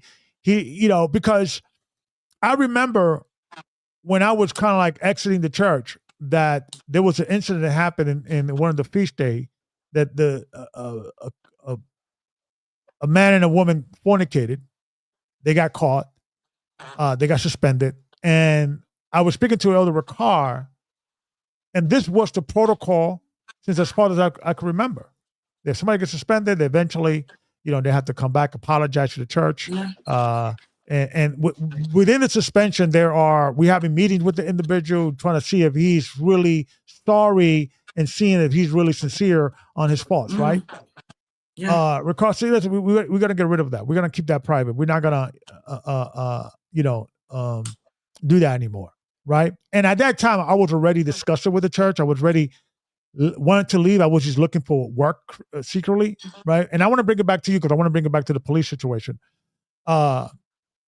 But I remember that it was getting from bad to worse, because this guy not only should have been suspended, I would have been like, dude, I'm going to send you a link, and you can see us online, but you can't come around here. And even if it was a situation he was sincere, which it looks like he wasn't, we're talking about 6 months to a year to even for it to be a thing that it will be a comfortable situation that the woman that you groped, that you are around in the same room and feel so comfortable you could go and to her and sit down next to her and say, "Hey, sister, what's wrong? You saw a ghost?" Or, it looks like it's like literally almost like male retarded behavior. I don't understand this.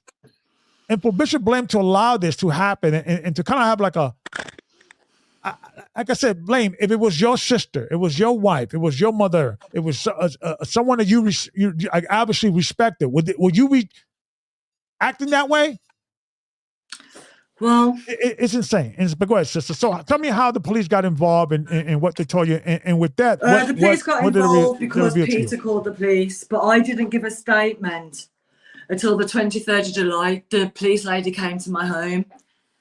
I've gave my statement. And me and Brother Al, the truth, we were so conscious of the body that we asked the police, because Peter lives in a room in a house of a lovely couple that are in the body. Does that make sense? So he's kind of housed by the church by a couple that are in the body. And me and my ex-partner didn't want to send the police to that house. We didn't want to feel like we was bringing in any embarrassment to the church. We was being far too considerate because nobody was caring about us. So when I give my statement at home, the police agreed to call Peter so Peter can go there and give his statement. And that's what happened. They called Peter, arranged a date and time with him. And Peter went to the police station and gave his statement, and he lied in his statement. And what he said in his statement? He says that first, in his statement, he says that he came from the bottom of my dress up, which the policewoman I showed her when she came to my house, the dress I was wearing that night, the bottom of my dress was heavily sequined. He wasn't getting up no dress underneath a seat. So he was basically, he lied. saying, she just knew he was lying. Yeah.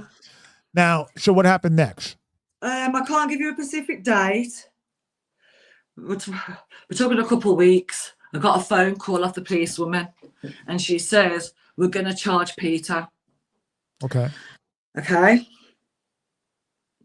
We're in July. Now, this is a bit embarrassing, but I need people to understand my mindset. Bishop Blaine knows this because I told him. Wednesday, the 15th of May, I had to go to court to face the man that did things to me when I was 11. The man got found guilty. I told Bishop Blaine this. Bishop Blaine replied, "That's good." So when the policewoman rang me late July, beginning of August, and says, "We're going to charge Peter," I was like, "But I didn't want to go to court. I didn't have the spiritual energy." Yeah. No, listen. I hear you, sister. Listen to me.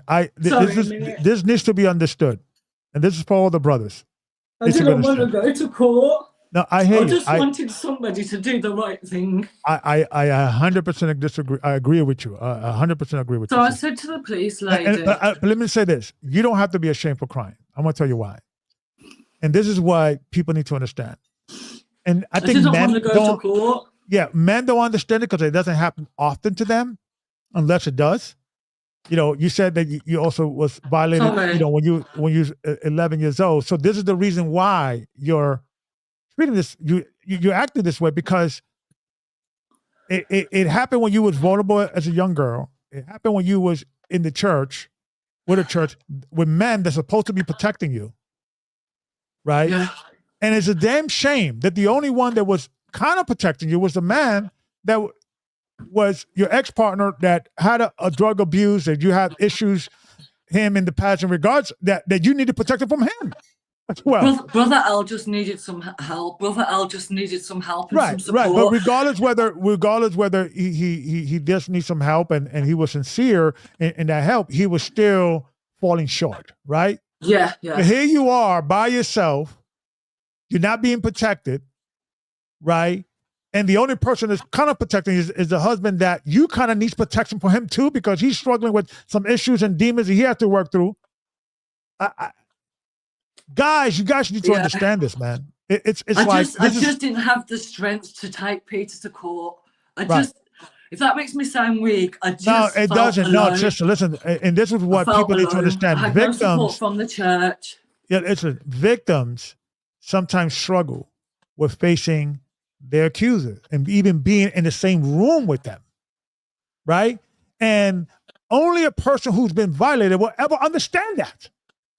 But I'm supposed to get myself mentally in a place where I'm supposed to sit and be comfortable around this man. And that's the reason why you're supposed to have men around you to protect you. Understand that. That's why then we need some training with these churches. Because I'm pretty sure GOCC is not the only churches that have gone through these type of dramas and the elders just want to cover it up. We do things by ourselves. When you're dealing with stuff of fornication, rape, pedophile, you got to immediately call the police. We cannot handle that. We cannot specifically deal with a situation that a crime has been committed and a suspension? The system itself is rotten from the core, and it has to be rebuilt. And these men have to be retrained. Because what happened to you is going to continue to happen to other women, because these idiots don't know what the heck they're doing. I gotta say something. I'm not being disrespectful, but Bishop Blaine bringing Peter back unannounced on the 18th of May has got nothing to do with training. That's got to do with abuse of power. He knows right from wrong. He knows what he promised me. But also, I also blame Elder Ricard, because Elder Ricard is supposed to be pulling the fear of God of these guys.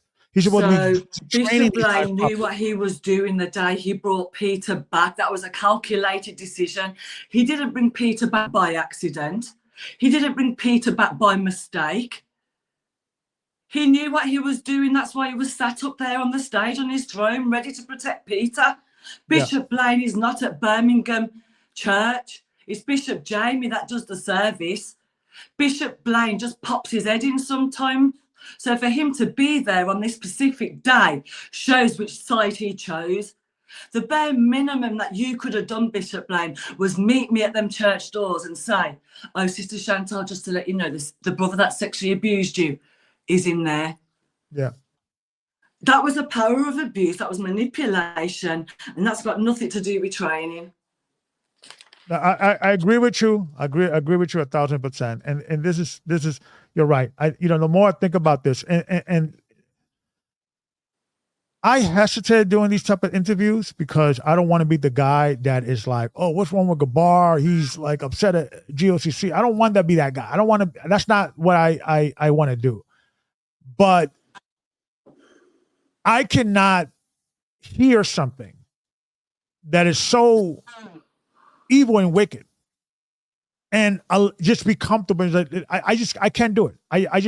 This is, I always been a individual that I get triggered when people get bullied, when victims don't get their justice or the day in court.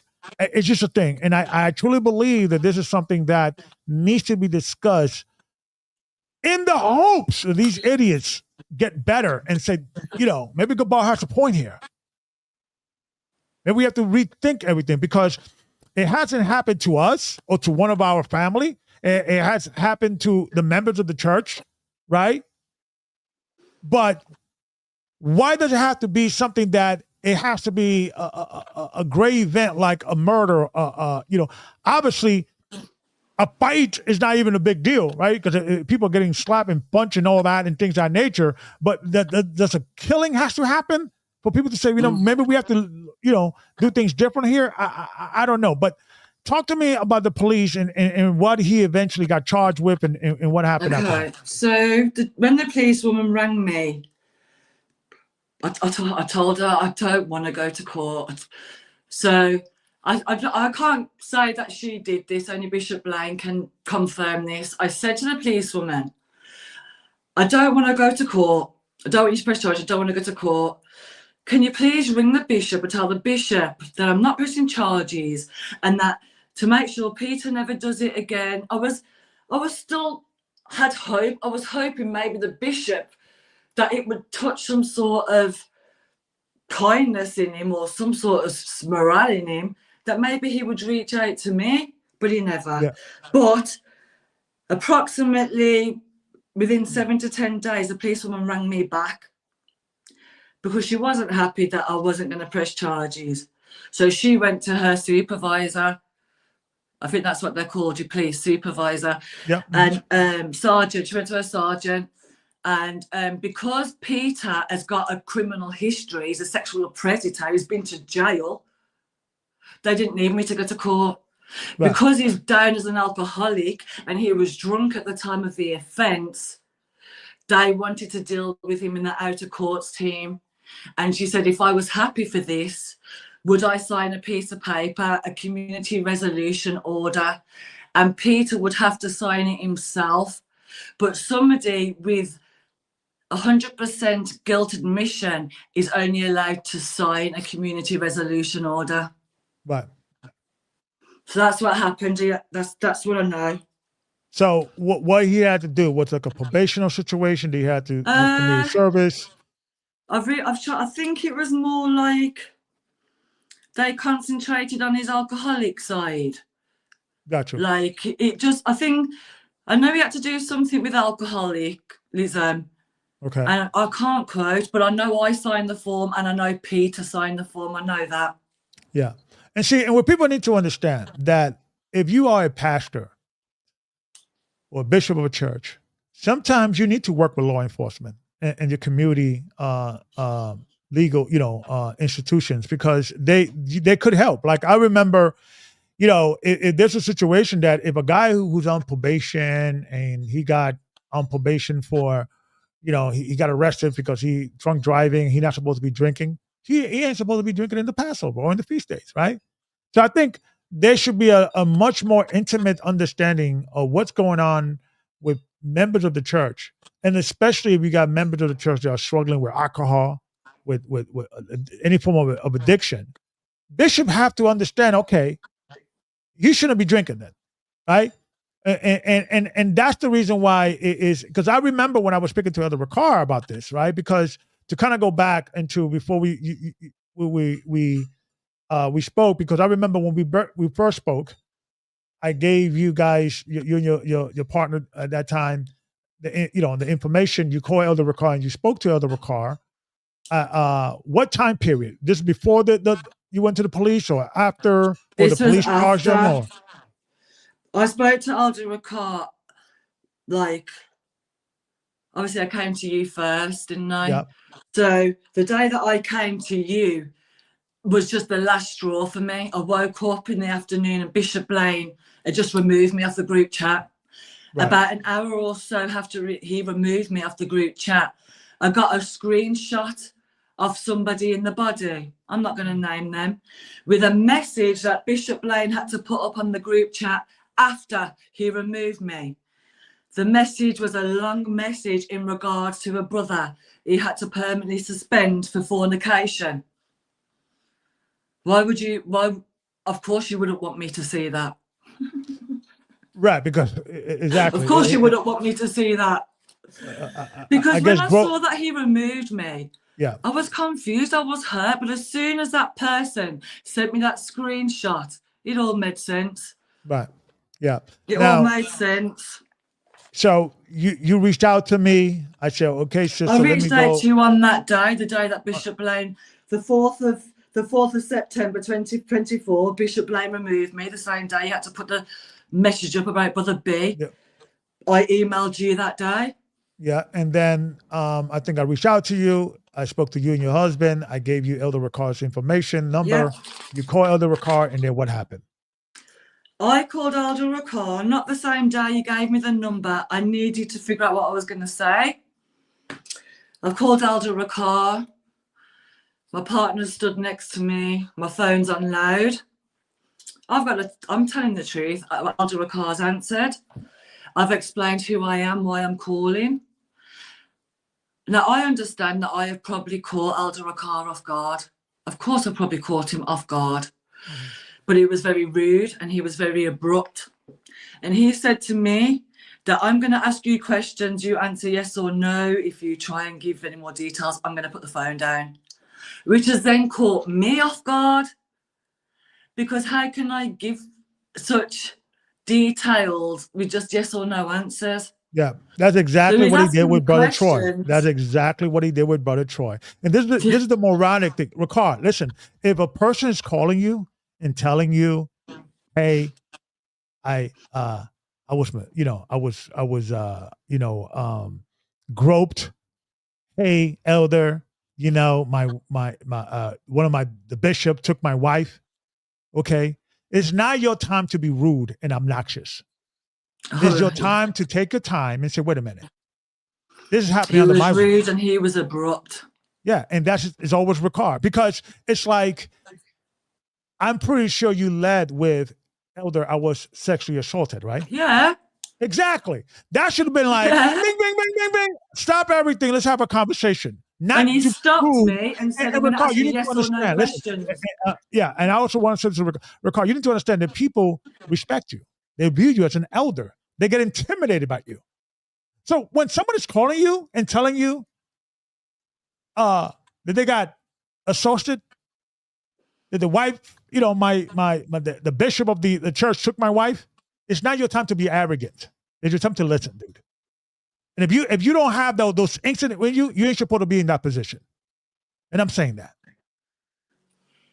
And the reason why I'm here, because you call Elder Ricard, he was rude. He said he's going to follow up with you, right? He did say he's going to follow up. He said that to my partner, because he was so abrupt and rude that I've handed the phone to my partner, which Ricard didn't realise I had a man stood next to me. And then he said to my partner, tell me something, brother. If you're there, why is your wife speaking? And my partner replied, because it happened to my wife, I thought it'd be best coming from her. And then Ricard asked, tell me something, brother. Where'd you get my number from? My partner told him the truth, M.G.W. And I have never heard somebody's tone of voice change. He was all polite and, couldn't do enough then. Once he realised where we got his number from, it was all, don't worry, brother. After Tabernacle, you and your wife will be returning to church. There's going to be counsel. We're going to get to the bottom of this. Don't worry. Never heard of the man again.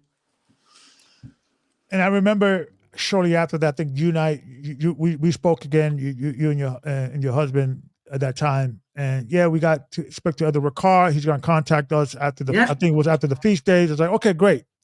So about a month ago, 2 months ago, you reached out to me again via email. Yeah. We spoke, and then we were going back and forth. And I'm a type of guy, I like to see all the evidence, everything. You send me everything. You show me who and the police report and everything else, and also that he was charged previously, and I think he served about 5 years for assault. And if you're serving 5 years for assault, that means it was much more than just groping, right? And I remember when you spoke to me again, I was like, what's going on? It's like I understand, I could relate to your feeling when you say you don't want to embarrass the church because you're hoping that, Bishop Blaine would do the right thing. You're hoping the Elder Ricard would do the right thing. Yeah. I lost all hope. I lost all hope in regards of these guys are going to do the right thing. And even when you called me a few months ago, I remember we were talking. I think it was a Sunday you called me, and we were talking, and we spoke on the phone for a long time. And I was like, sister, let's try again to reach out to Elder Ricard. And because of your first experience, you was like, I don't know, maybe let me think about it. And then we were strategizing and what you're going to say. Yeah. And while we were doing that, I call a individual that myself and Elder Ricard knows is like a mutual friend, and I told that individual, I said, hey, listen, tell Elder Ricard, a sister from the UK is going to call him you should pick up. It's important, right? And then eventually, the way my friend related the message, it kind of got misconstrued. So I said, "You want? Let me call Elder Ricard myself." So I call Elder Ricard, and I said, "Elder, listen. You remember about a year ago, year and a half ago, a sister from the UK called you. She was assaulted by a member of the church. You never call her back. Okay, and he said, well, what does the sister want? I said, well, Elder, and I kind of explained to him that she got groped. 2 weeks later, there was a meeting that he was suspended, and then he would not come back until you guys feel comfortable. And then what happened is the brother came back without any, pre-awareness that they were coming, that he was coming back. When the couple saw it, that he came back, they confronted the elder, Bishop Blame. Obviously, didn't work out too well. They're no longer with the church. The member is still going to the church, and although he's still on, this guy Peter, is he still going to the church? Is he still going now? Yeah. Okay. We were pushed out to keep it. We were pushed out. Right, because although he got charged, he didn't serve any time. Correct? He just served. He hasn't done any time. He basically is on probation, dealing with his alcohol abuse, and he has to It was like an alcohol thing. It was. I think because of his history and the fact he was an alcoholic, I think they just wanted him to be able to sign something like an admission of guilt. Right. So at least I've got it on record, because I am in talk to the solicitor. I am going for compensation. I am seeing legally where I am with this situation. The failure of safeguarding in this situation. Yeah. And this is the reason why sometimes people get scorned and upset, and then they feel, okay, we need to go to the authorities when they're dealing with these churches, because it's just these guys don't understand how to deal with victims, and especially when you're dealing with people groping women, and I mean, this is like retarded. I don't understand this. It's just like the whatever demon is controlling this guy. And sometimes we have to be even careful with saying demons, because sometimes it's like you blaming the demon and then kind of like, oh, it was the demon's fault, not my fault. No, it's your fault, Peter. You should not really be running around grabbing other men's wife, any woman who's not your wife. And these guys, that's because he's also been made to feel untouchable by leadership. Exactly. Do you think if Bishop Blaine made that man feel any fear, do you think that he would have been smirking in Brother Leon's face or made me feel cornered in the kitchen? I think what Peter does, and what a lot of these predators do, they create a victim that he was a victim. Oh, I was, touched when I was a kid. I was abused when I was a kid. Oh, I've been going through a lot as a victim. And yes, I got sentenced for rape or assault, but that was not me. That was a demon. I was in drugs. Always just blaming. I'm a good guy. I'm just going through a lot. That's the trick that these guys operate with. And blame is not. I don't know what's going on with him. That he's not seeing that he's being manipulated by this guy. But let this guy touch one of his daughters, Blaine's daughters, or his wife, or his sister, or somebody he respects and loves. Because obviously he doesn't respect and love you. My ex-partner asked Bishop Blaine, and I'm sure it was the 5th of April in the meeting, because my ex-partner was in shock then that you're actually going to bring him back. And he asked Bishop Blaine, what are you going to do if he does it to somebody else? And Bishop Blaine replied, well, that's on my head. What's with the protection? Yeah. Why are you? And to go back to when I had a conversation with Elder Ricard, I explained to him, like, they're upset because he came back 5-6 weeks later without no announcement. No counsel, no apology, no counsel, no policy. Truth, clear up his lies, and that's clear what they up want. His rumors. And then he said, all right, goodbye. That's what you want, man? No problem. I'll give her that. But she'd have to just move on from this. It's like he was already in that same spirit, like, you got to move on from this. If she wants to come back, but it's like, if she wants to come back, fine, but I don't want this to become a ongoing thing kind of scenario. It's almost like an afterthought that you was touched, like an afterthought that you was like groped. It was not even part of like nothing like with Peter, like he didn't even mention that. He was not even the issue. Like, oh, I didn't know that happened. Oh my God, it's just an elitist. It's just an elitist attitude of like, because I know this would have been different if it was his wife getting groped by some dude. It would have been different. And it's almost us elder and everybody else is over here. And I hate that about these guys. And they don't know, they don't see that about themselves, because they get this perspective of like, yo, we elders, you don't ever go against elders, it's us against them. And I don't like that. That's why I always like to be around the people, because I understand I could get thick-headed and I could get prideful if everybody's calling me elder, looking up to me. It does happen. It could happen. I could self-aware. I could analyze myself. And say, you know what? I could see how I could get full of myself. Yeah.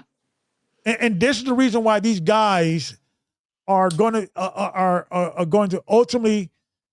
I said it before, and I'm going to say it again. There's a special place for leaders in hell that are corrupt and misleading the people. Okay, there are many scriptures talks about those that mislead the flock. And Ricard, you're misleading the flock. Bishop Blame, you're misleading the flock. Swallow your pride, man, and admit, yeah, Gabbard is right, man. This should not be going on the way it's going on. The last correspondence we had with Bishop Blame was approximately February and March of this year, 2025. Desperately requesting a meeting with Elder Shapat because we knew he was in the country. And I've only ever heard positive things about Elder Shapat. We was requesting and asking, till eventually Bishop Blame replied in a message to my ex-partner saying, no meeting, Peter's not comfortable with it. Give him time. Hopefully in time. So the victim is not, the victimizer. Because Peter's not comfortable. So Bishop Blame, he told you that the guy who groped you, he's not ready to have a meeting right now. And I must give him time. That was this year, February, March. In that moment, I lost all faith. In that moment, I gave up hope.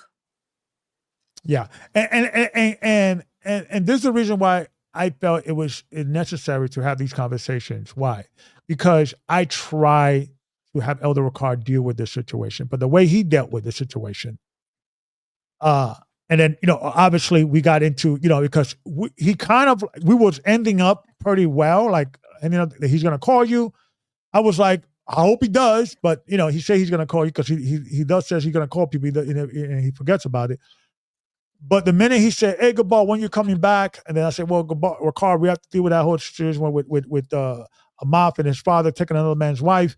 And then that's when everything went south and so forth. So, and I almost like kind of regret even saying that or because we left good in a good position, in a good dealing with your situation. But then when we start talking about the whole Amath thing, then, things blew up. But I think, sister, to be honest with you, man, you're not safe going there. I'm almost happy or glad it happened that way, because even if we were in a situation that you would have gone back to the church, that would empower Peter. You already saw how you are treated by him and how the elders are protecting him. Yeah. Why do you want to go back to that situation, right? I don't think it's healthy for you. I think it's, and I understand that you've been with the church for a long time, and it's like you like losing a family member.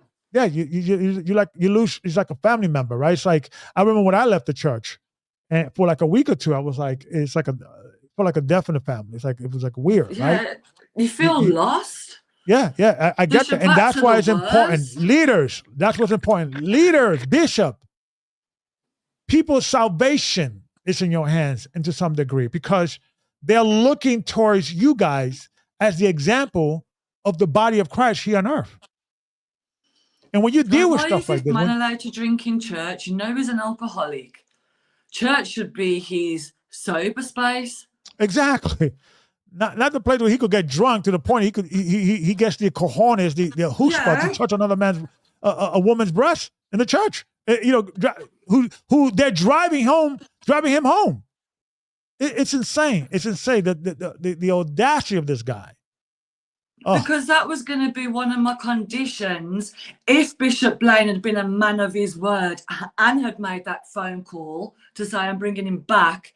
I was working on things in my mind, so I had conditions, but you took all that away from me. Right. You didn't give me the opportunity to become full. In fact, you made a mockery of sexual assault. That's what you did. Yeah. So I was getting things ready in my mind. So if you hadn't made that call, I would have said to you, Bishop Blaine, okay, I don't want him drinking at church. He's an alcoholic and he did this offence while he was drunk. He shouldn't be allowed to drink at church. He needs to tell the brothers who he named, I won't name them here, who he lied to. He needs to be made to tell them.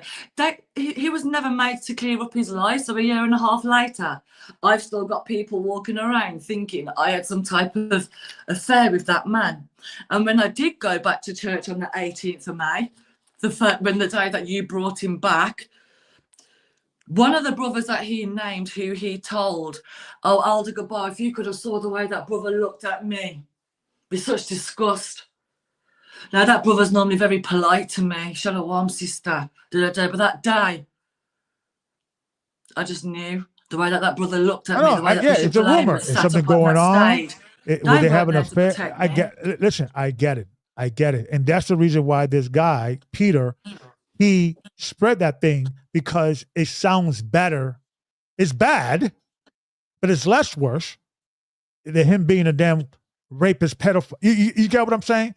Because if it's a situation that you was a consent adult on the situation, it's bad, right? But it's not as bad as, oh yeah, I'm a rapist, convicted rapist running around touching women's breasts in the church, right?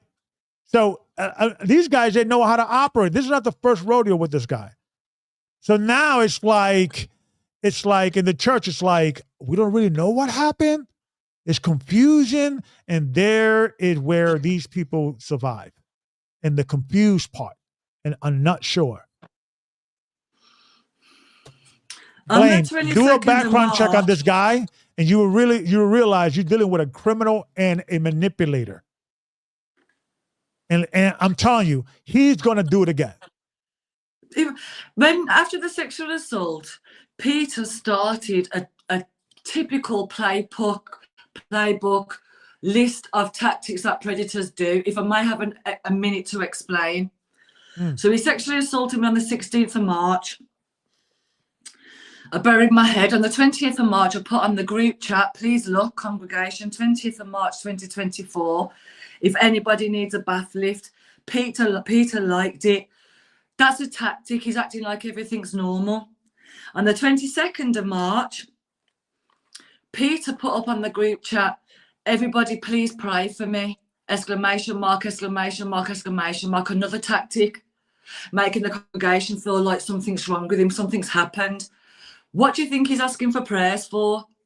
What do you think the exclamation marks are for? I put 2 pictures up wishing the body a happy Shabbat. He liked them both again. On the 26th, he rang my ex-partner. That's to create doubt. That's to break my credibility. These are all power moves of a sexual predator when they know they're about to get caught. Mm-hmm. You know, acting like he's normal, and creating the issue that something's wrong, and then he needs the church to pray for him. And let me also say and this. you're all praying for him and not realizing what he's asking for prayers for. Yeah. And let me also say this.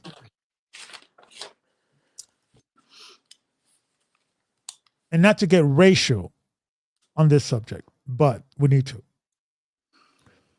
This brother is clearly a Gentile, and that's fine.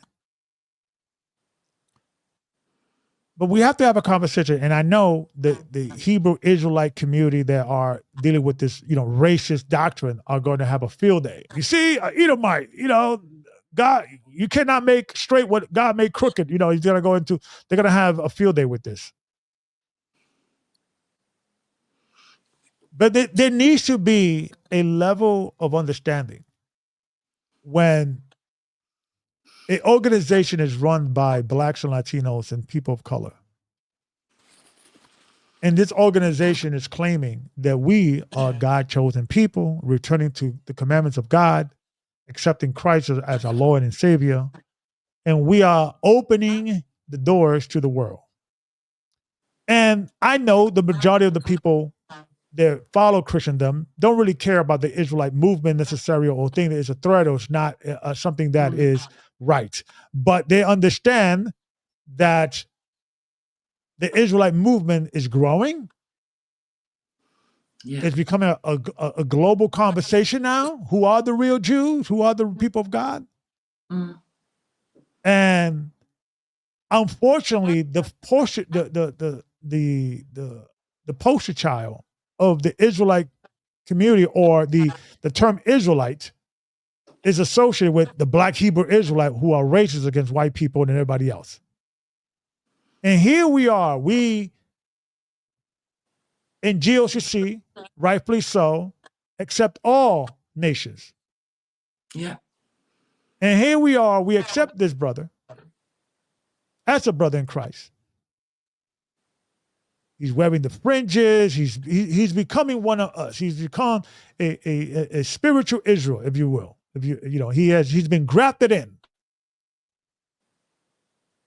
And he has the audacity to take the risk, because it was a risk, of groping a sister in the church while she's being driven by her husband, while they're having an argument about something that happened the day before, or that day, early that day. The nerve of this guy to feel comfortable to do this speaks volume in regards how the nations look at us, or the level or the lack of respect they have towards us. And I hope Bishop Blaine sees this conversation, understanding that I'm not against that brother, but that brother is wrong in how he dealt with that situation. I'm not against Bishop Blaine either. I'm devastated. I'm devastated, and if I was to say anything to Bishop Blaine, just for future references, just be a little bit more mindful. The next time a vulnerable sister who is at her breaking point, emotionally, physically, spiritually. Yeah. The next time that you tell a woman that she's not doing enough to make that man change, that woman's going to be beat to death. You need to be mindful of the dangerous advice that you are giving vulnerable women. Yeah. Because no woman deserves to have all her hair ripped out. No woman deserves to have surgery. And no human being, man or woman, can stop anybody from taking drugs. So in that moment, you telling me that I'm not doing enough as a woman, you're putting my ex-partner's behaviour on my shoulders and making me responsible for his own actions and his own choices. Right. That is dangerous. And Bishop Jamie, don't ever advise anybody to ever get rid of any evidence. And put the fear on God on that brother. That. And that's the problem, that these dudes are not understanding. This is where male machismo or male dominated system goes wrong, when you are putting the blame on the victim. It's your fault, sister, that he's hitting you. It's your fault that he's taking drugs. You got to do better. But not no emphasis, no focus on, dude, if I ever hear that you even pluck one hair out of this woman's hair, you have to deal with me. The only reason that we're sat here right now, respectfully, Bishop B, is because I got the courage to come to leadership and say what was happening behind closed doors. I was doing enough. Yeah. I was trying to get us help. I was doing more than enough. What Bishop Blaine has done to me, he's done it a couple of times. He's doing something called victim blaming. The act of holding the victim of the crime partly or entirely responsible for what happened to them. Right. He's played that power move a couple of times, victim blaming, shift blaming, meaning that I was somehow responsible because I didn't tell Brother Al. And this is often an outcome of the abuser's shift blaming. So whatever idea Peter put in Bishop Blaine's head is the aura and the attitude that he came to that meeting with. Yeah, it's like blaming the woman, blaming the victim. And that happens a lot, you know. What did she do?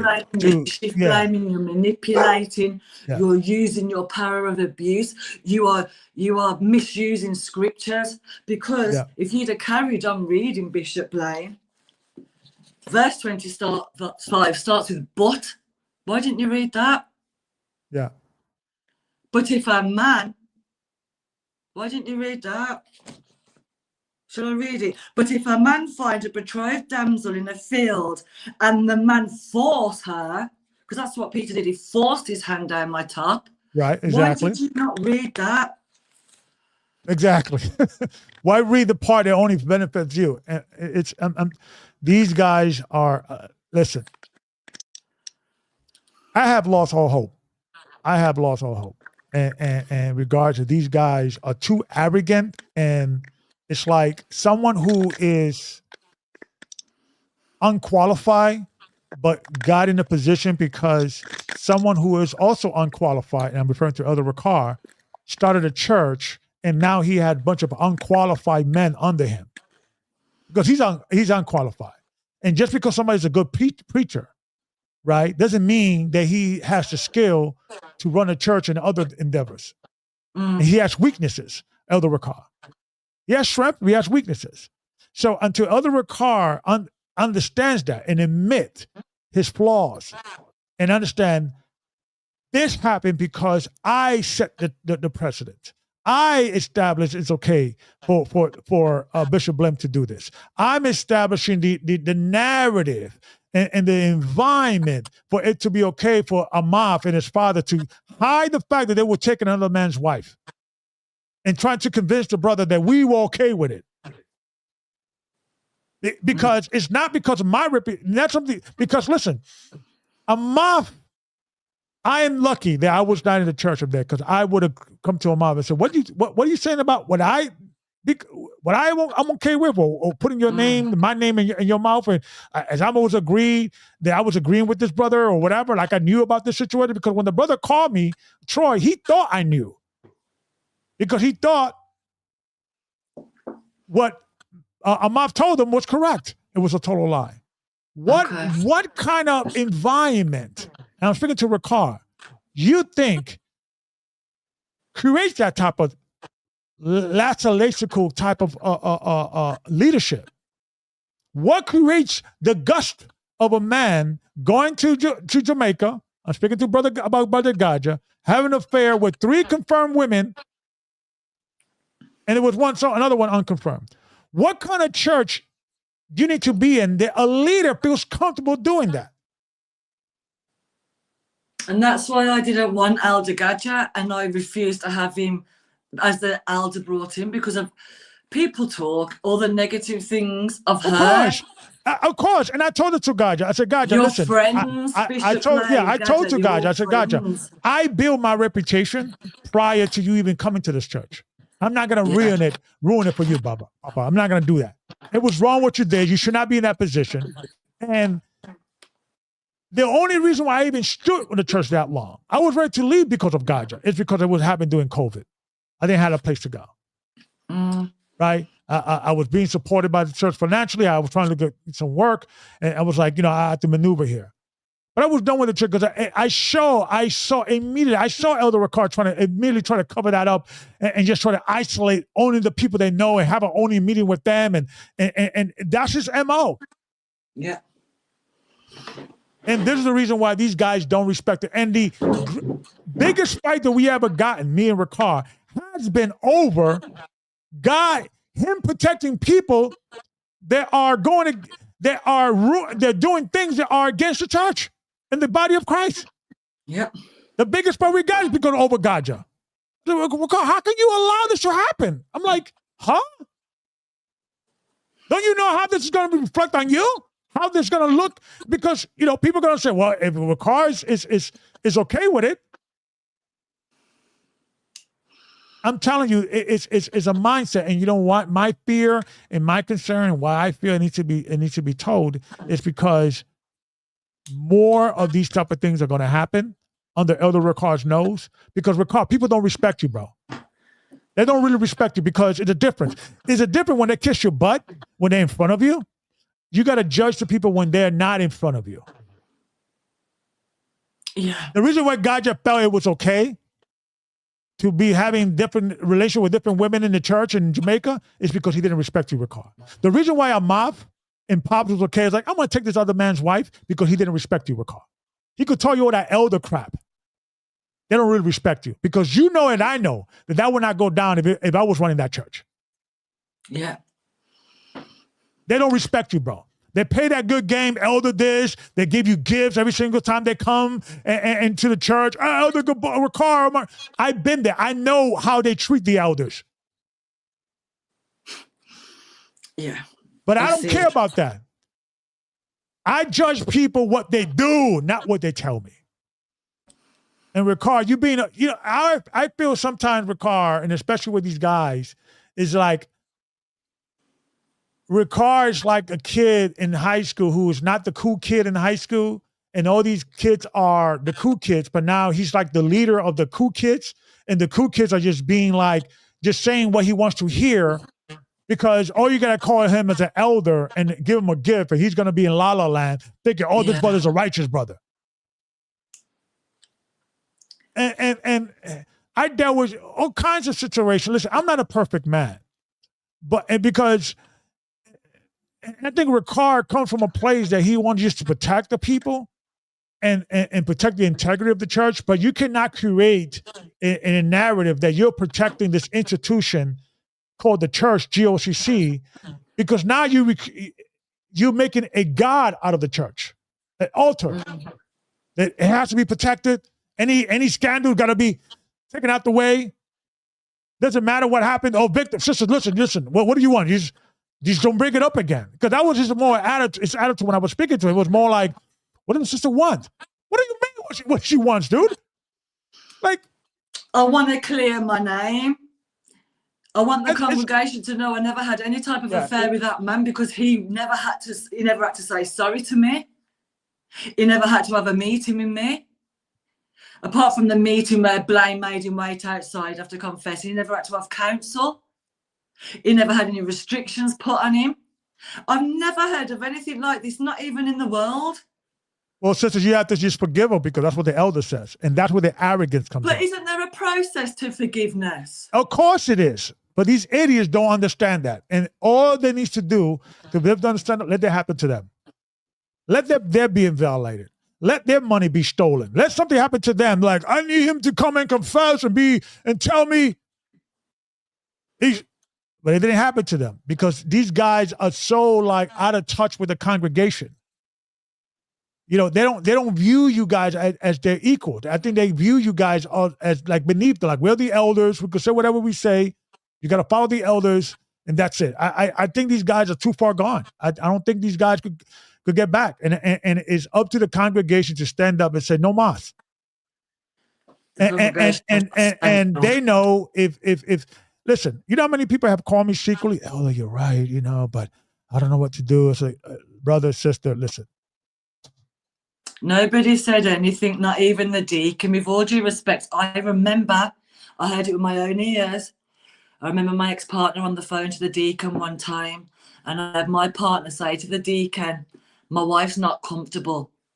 God's truth, I heard the deacon reply, well, that's on your wife. At that point, I knew we was on our own. Yeah. It's the truth. My Yeah. ex-partner loved the deacon and his family. There's nothing that we wouldn't have done for them. There's some older people in that body that knew exactly that went on. Some of these men are old enough to be Bishop Blaine's father, but not one of you stood up for righteousness. Not one of you stood up for your brother Leon, and says, this is wrong. You didn't know what was happening behind closed doors. You know, only leadership knew. So in your eyes, you're watching someone justice being done to your black brother. He's been banished from the church under ridiculous reasons, under the bishop's anger, and not one brother in that church could stand up for Brother Al and do And the you know right what? thing. And you know what? And I know you want to keep certain things private and know that, but it's really in regards. It's amazing how when the brother, your ex partner, and I know you mentioned sometimes he disappears from days and goes to he's struggling with drugs and I've gotten physical and things of that nature, right? He didn't came down on him when he was doing that to you, right? Is when he began to speak against the elders and speak against the brother who touched his wife. Then he's banished. That's when he's banished. Now when he was beating up his wife in a drug bench, now you know what I'm saying? Not that. Yeah. Not that. But he's standing up for righteousness. He's talking the truth. He's trying to defend his wife. And you call him up and tell him that he's a liar and that you're banished. And you tell him, I'm going to tell all the brothers not to talk to you. What makes you think you've got that much power? The power's gone to your head. But sister, it's your fault when he hits you because you got to do better, as a wife, to deal with. I didn't do enough. Yeah, you didn't do enough. I'm not doing enough to make him stop it all. It's just untrained dudes. They just winging it. They just wing it. They don't know what the heck they're doing. They just go by the spirit. They just go by their what the wind blows at that time. They don't know what the heck they're doing, and they have people's lives on their hands. They pulled the rug from underneath my feet for the first time. I'm nearly a 47-year-old woman. I was raised in care. I haven't had the most easiest childhood. For the first time in my life, I thought I was at home. I thought that I was safe.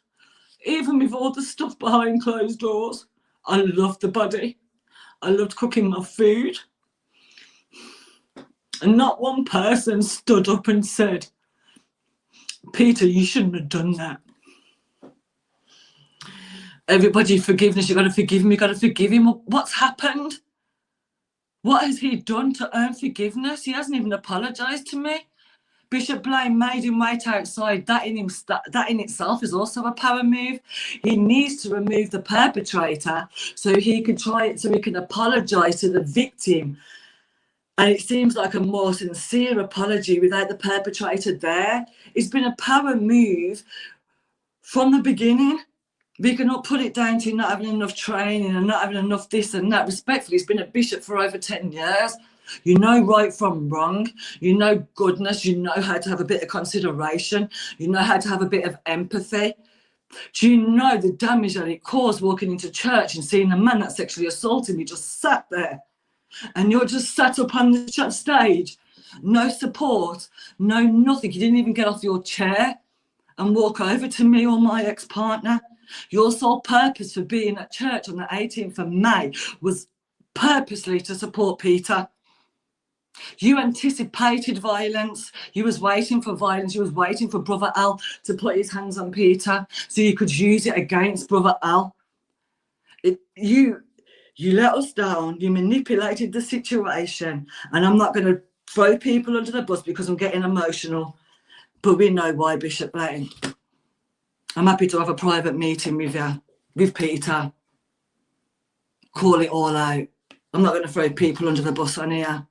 Yeah. But why are you protecting a man so hard like that? Yeah, I don't get that. I don't get this protection. Because you could have kept us all happy. You could have had everybody's best intentions. We could all be, I would never be comfortable around that man, but we could have worked to some sort of something, but Now, you listen, when you're dealing with victims, right? When you're dealing with victims, you have to first of all sympathize with them. But they have to feel that they feel protected with you. If you're in a position of authority, whether it be you're a teacher in a school, whether it be a police officer, whether it be a bishop, if you're in a position of authority and if someone comes to you that's been victimized, you gotta sympathize with them. You know, you don't start the meeting where you gotta forgive them. You gotta start like you gotta be so angry that the victim has to tell you, no, elder, it's okay.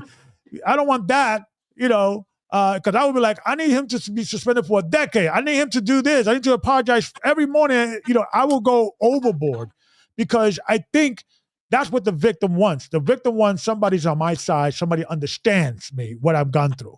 And I think men, because we're men, and usually rape victims and people that get grandpa are usually women, men sometimes cannot relate because it never happened to them.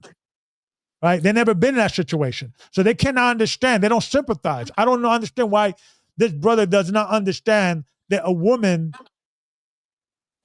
who has been groped, who is dealing with a husband who's dealing with, you know, alcohol and drug abuse, is going to be a little frustrated and wants somebody just to protect her and feel like somebody's on her side. Not like, hey, listen, 6 weeks later, I forgive them. You have to just deal with it. It's the arrogance of this dude. The thing he's that important. It's insane with these dudes. Yep. But let that have been your little sister, your little niece. Let that have been somebody, a family member that you know. You would not have been this arrogant. You just have to forgive her. I mean, forgive him and, you know, let it be. Okay. Bishop Lane just wanted me and my ex-partner gone, and he just wanted it brushed under the carpet, and he just wanted it forgetting about. He didn't call because he knew he'd get pushed back from my ex-partner. My ex-partner would not have allowed for Bishop Lane to bring Peter back after 6 weeks. Where's the council? Have you spoke to an elder? Of course. That's why he brought him back the way that he did, because he didn't want the pushback. Of course. Because I remember what Elder Ricard told me when I called him the last time about this situation. I said, well, he said, what does she want? And he's like, yeah, because members of the church could not determine, cannot denote how long can somebody be suspended, right? I said, well, hold on. I said, well, Elder, that's not what is the argument. The sister understands that she was expecting eventually he will come back because the bishop told him, he will come back when you feel comfortable. Yeah. So it's not that they were arguing over the length of time, Ricard. No. Is that this dude came back 5-6 weeks later, no apology. The bishop didn't hold up to his word. And it looks like that's like a pattern with GOCC. You guys just don't hold up to your own words. These dudes are so out of touch. Listen, and I don't blame the members of the church, but going forward, I don't want no members to call me ever again and tell my elder Ricard, we miss you. Goodbye, we miss you. Come back. I'm not doing that. I don't need that headache. You want me to be involved with these dudes and these type of situations? You want me to catch a heart attack with these dudes? No, I'm not going to do that. The people have to stand up and say, Goodbye is right. We need a committee to override these type of situations because these dudes do not know what they're doing. Because where do you go? So your bishop lets you down. You go to the elder. You go as high as you think you can go, Ricard. Exactly. But then Ricard turns out to be not a man of his word and very ignorant and very arrogant. Where do you go? What do you do? Who do you turn to? That's why I left. Because let me tell you something. I love the church, but I don't even know if there's even qualified men to be in the committee. Because I told Ricard, I said, Ricard, even though we set up this committee, I know most of the people, most of these guys, they're gonna be chosen are gonna be beta men. They're just gonna agree with you. They're not gonna stand up to you. Mm. You know, so I was, and I will still go through it in the hopes that these guys grow in the spine and grow a pair and say, you know what, we have to do something. But they know they're there's the reason why for like over a year, Elder Ricard was telling me, Gabar, quit your job. In the back of my mind, like, nope, I'm not gonna do it. I don't trust. So I didn't want to put all my eggshells on one basket. Like this is the church that I with, and also they're supporting me. If something goes wrong, right, I'm stuck here, right? Mm. And brothers, if you're in that situation, and especially when you're dealing with a unbalanced church and leaders, think twice, because it's I was what, I'm 53. I was like, what, 50 years old, 49. I was like, you know what? I've been out of work for like 7, 8 years. I got to try to figure out how to maneuver, because I was depending on this guy for, this church. And listen, I don't mind bishops getting a salary and things of that nature for the tithes and offerings and so forth. So I'm okay with that. But back of my mind, I was like, you know what? I regret doing this, because if I still was working, I would have left the church when that whole fiasco happened with Gaja. I was just trying to maneuver, try to find a scenario, and it's just, guys, man, we're not here to hurt you, man. This sister's not here to hurt you. I'm not here to hurt you. We are just actually victim. I think I'm also a victim of this situation, dealing with all this crazy scenario. It's not right, man. It's not right. I'm not here to hurt anyone. Yeah, I've been hurting every day for the past year and a half, and not one person's rang me and says, "Are you okay, Chantal?" Right. I'm not here to hurt anybody. I'm here to clear my name. I'm here to get some closure. I'm here to get some peace of mind. I'm here to be heard and have a conversation, because every other man at GOCC leadership never give me the opportunity in a year and a half, and I've been waiting. And I told you, the last message I got off Bishop Blaine, approximately February, March of this year, made me lose all faith. How are you telling me that I can't have a meeting because Peter's not comfortable with it? That's what I don't understand. He was comfortable putting his hand down my bra. Right. He was comfortable covering my mouth. Right. This is the guy right here. Whispering in my ear and telling me how he'd like to be inside me. He was comfortable with that, right? He was comfortable doing all that. He was comfortable ringing up my husband on the 26th of March and lying. But he's not comfortable to sit in a room with me and the men that he lied to. I wonder why. And you have just allowed him to do that. You've just allowed Peter to dictate to you that he's not comfortable. You should have been made to have that meeting. How is Peter telling you, a bishop, that now I'm not doing it, I'm not comfortable? Who's the bishop? Who's in charge? Who's got the power? Who's what? I don't get it. Are you sure it's more that you didn't want to have the meeting, Bishop Blaine? Right. And this is a guy right here. Let me just show it everyone, because the people need to know, right? We have to expose that, because obviously the church is not doing it, right? The church is not dealing with this scenario. Listen, and I'm about ultimately if restoration with everybody, even this guy. But forgiveness must come after repentance. This guy hasn't repented. He hasn't read a letter to you and send you a letter and say apologizing to you. He hasn't sent a text, not. Tell me one time that this guy has done anything right by the victim that he has victimized. He played power. He played predator power moves, because you know a predator's first move is to get close to the source, and Peter did that 7 years ago. In this situation, Peter's source are the bishops. You saw weakness. The elders. That's Peter's source. That's what they did, and they make themselves look. And you know what's the weakness of the leadership? You know what's the leadership? The weakness of the leadership of GOCC? Kissing some butt. You kissed the butt. You, elder, that was a great lesson. Elder, you're the best, everything ever. You sure you're not? I'm telling you, that's all you need to do. That's why I don't like compliments. I don't like, it makes me uncomfortable, because I always feel somebody has an agenda. Maybe it's my cynical nature, but I just, because the people that love you the most, the one who will stab you, will stab you in the back with the biggest knife. All right. And let me just go here to the this is his profile here. His profile is Alpha and Omega, Pedro 46445 Lucky. So he has 4 following. and he's following 820 people, right? And these are the type of, these are the profile. These are the type of, let me put this here for the people to see. Let me show people. Hold on 2 seconds. Let me do this.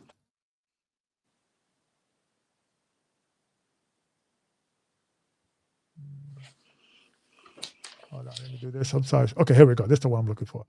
Okay.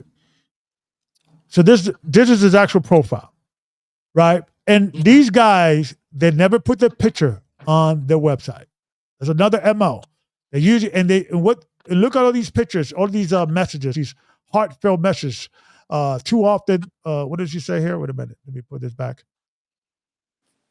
Let me go back here.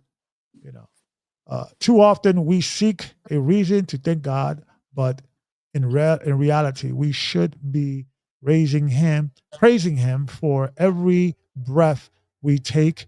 May God bless you all. Oh, he's a righteous brother, right? And there's always these, great affirmations and spiritual affirmation. Oh, this is a great brother. And they'll DM you, they'll send you information and so forth, so on. And before you know it, they're violating you. Right? So did I tell you, sorry to interrupt, Bishop Blaine knows this.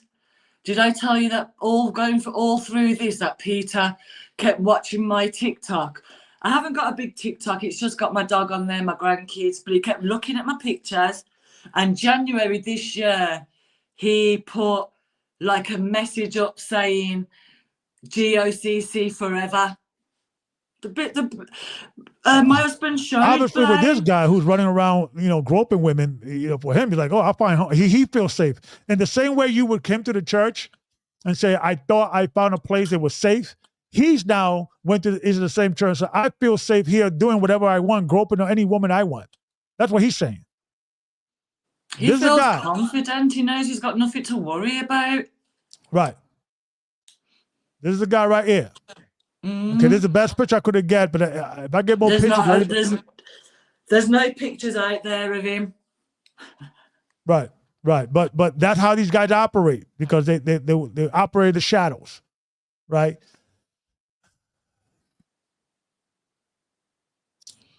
And I just feel bad for people like yourself, like members, people that are like, and come in, pay their tithes and offerings, and they're loyal to the church. You see them in every Shabbat, you see them in every tabernacle, you see them in every Passover, and they just get treated. They just get buried into the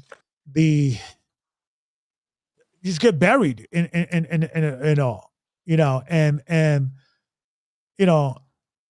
you're right. Like, I thought it's of incompetency or training, but you're right. It's not about training. It's about abuse of power. It's about abuse of your power. Role. It's about picking friendship over righteousness. Yeah. Bishop Blaine's not a silly man. He's a very intelligent man. He knows exactly what he's doing. He knows exactly what he's done. He knew exactly what he was doing at the time that he did it. Yeah. It's nothing to do with training when it comes back to bringing Peter back unannounced. And see, this is how rumors start. Right. And these are how rumors start, because that action is so erotic, it's so unlogical.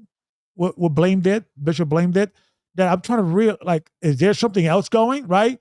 Is there something else? Why would he, immediately, even when the guy, this bozo confessed, Peter, go step outside. Why he needs to step outside?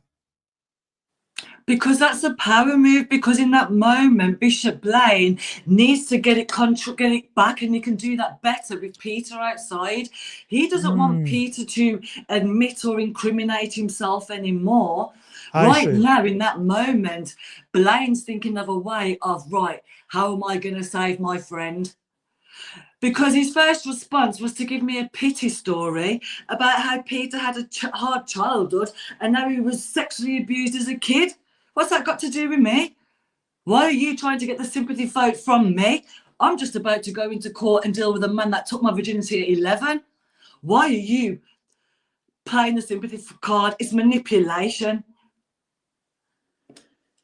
I know, I see it. Yeah, no, you're 100%. You're 100% right. 100% right. I don't see any other. Bishop Lane knew exactly what he was doing from start to end. When he removed me off the group chat, you think he just removed me off the group chat because, oh, let me just remove her. He removed me because he didn't want me to see the message he put up about Brother D. Why didn't you want me to see that? That's your conscience telling you something.